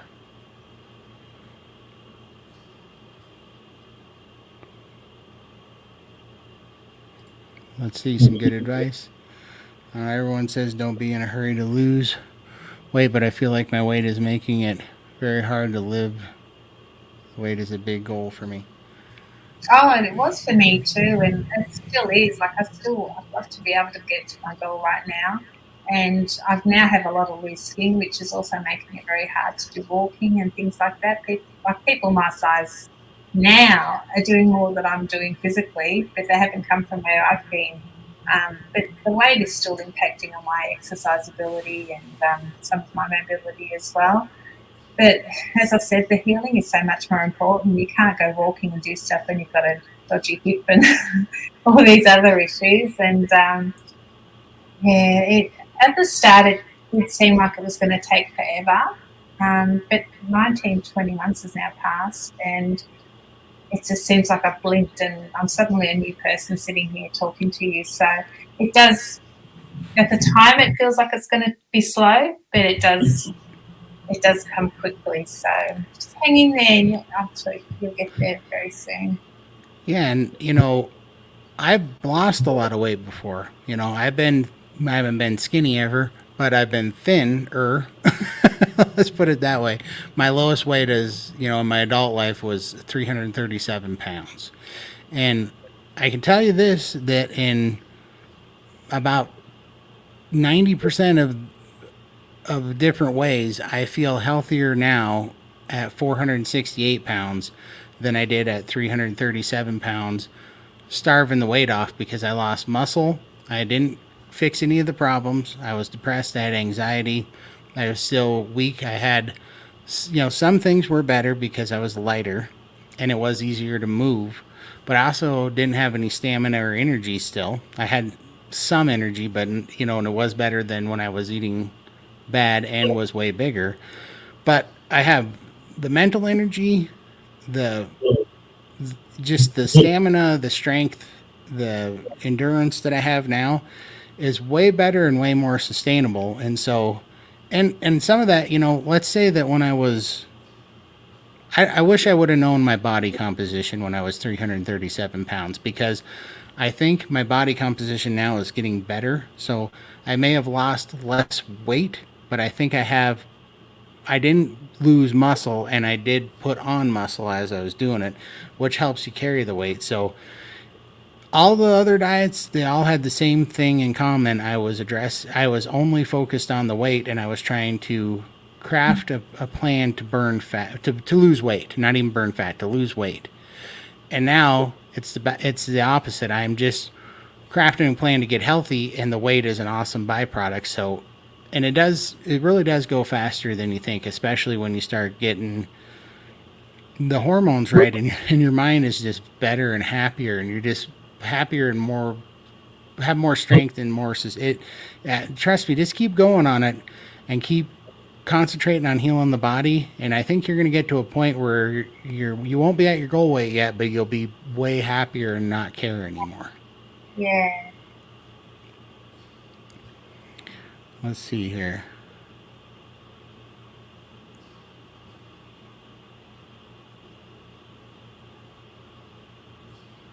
Okay.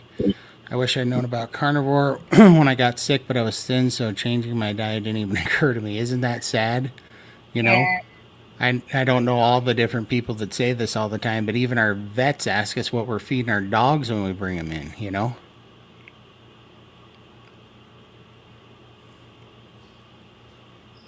Let's see.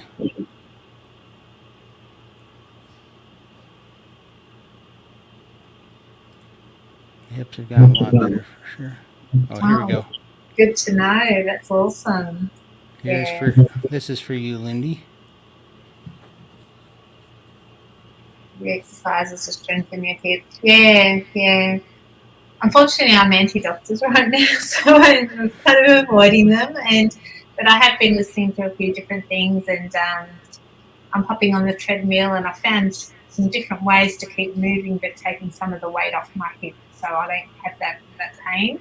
And I just think, I think Dr. Chafee mentioned just getting air in the joints when you're walking, so lifting my body while I'm doing the movement might help as well. So all these little things I think will add up and help it over time. So I'm just going to be not overdo it, like when I did the 45 minutes on the treadmill in one go and couldn't walk for 3 days. So I just have to take it slow, and yeah, definitely I'll get there. Thank you. Thank you for watching. I sure appreciate you hanging out and being so active in the chat. I really, really appreciate it. It's amazing. Same here. Thank you. Thank you very much. Take care. I think it's almost 3 o'clock here in the afternoon. So what time is it there? It is almost 10 p.m. All right, where's good night. Let's see. Hope you two come on again and tell us how you do. Yeah, definitely will. We're doing this every Sunday my time and every Monday Lindy's time. So I won't be eating 36 eggs a day though. if I come out here and I have feathers, you'll know I've been doing it. Let's see here.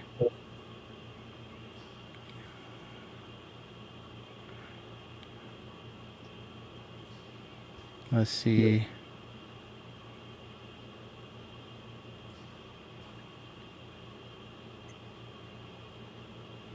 Yep, this goes for everybody. Yes, for sure.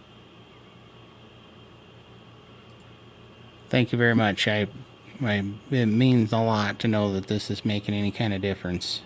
Thank you. Yes. Let's see.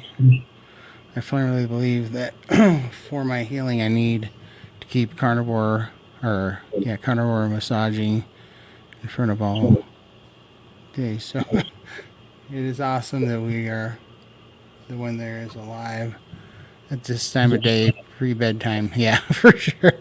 So I don't get snacky, for sure. Keep you focused. Keep you out of the chocolate chip cookies and fig Newtons. Just take some butter cubes to bed just in case you need to help us sleep. For sure. I am in Bozeman, Montana.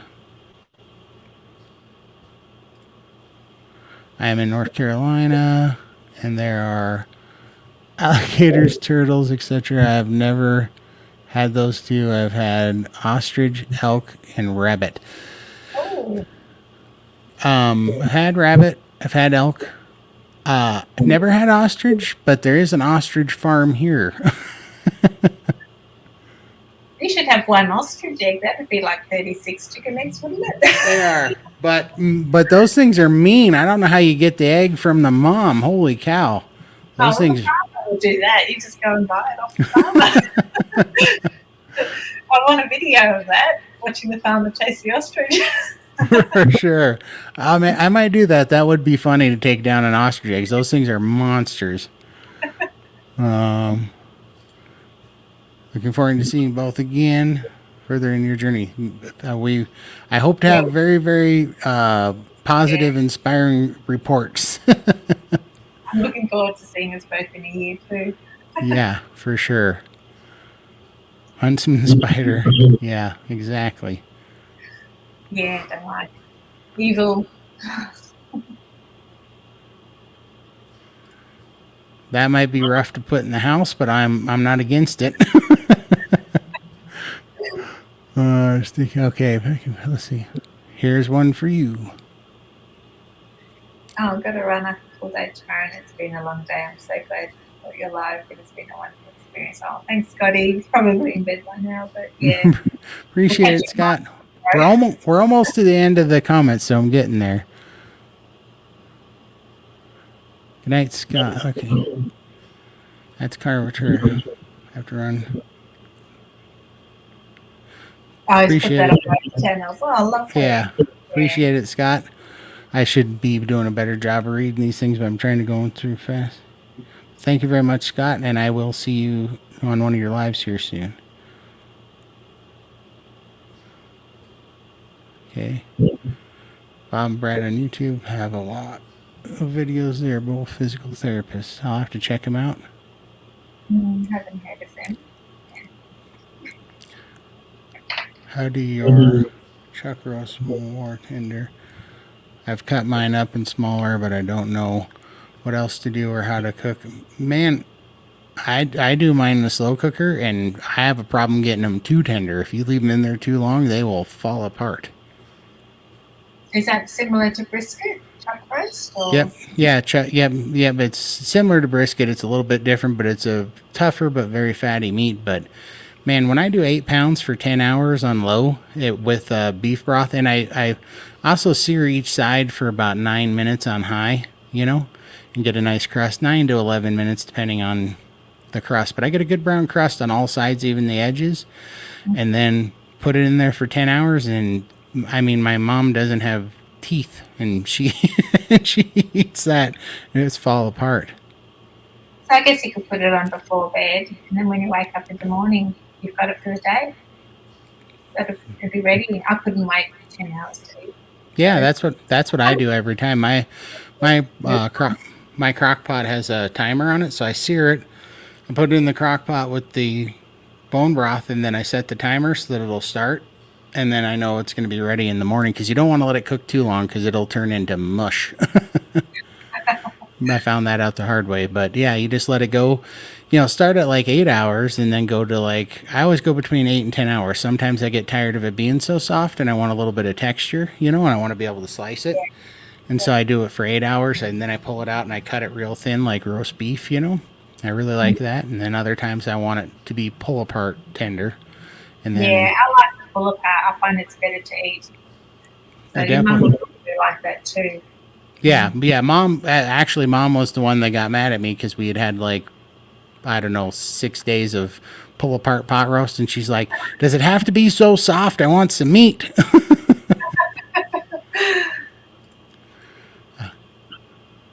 Hey, Greg.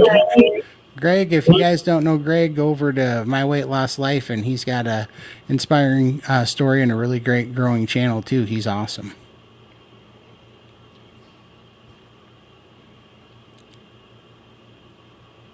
Let's see here. My night, Greg. Thank you. Oh, thank you. Thank you so much. Bye bye.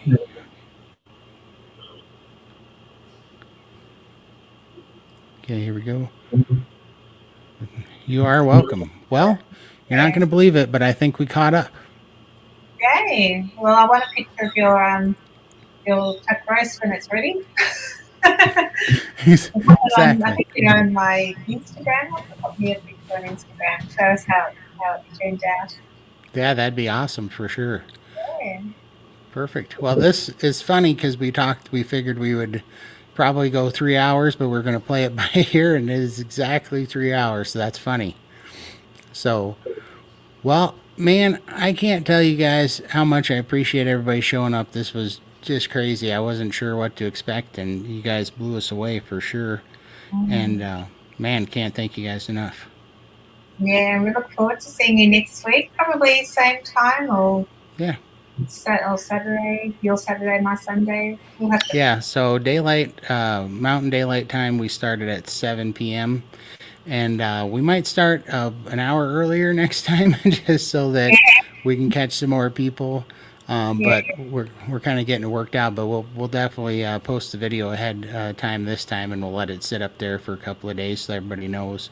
We're I'm still finding my bearings here, so but we're yeah, you're like a pro. You do really well with setting all this up. So my hat's imaginary hat Adam. off to you.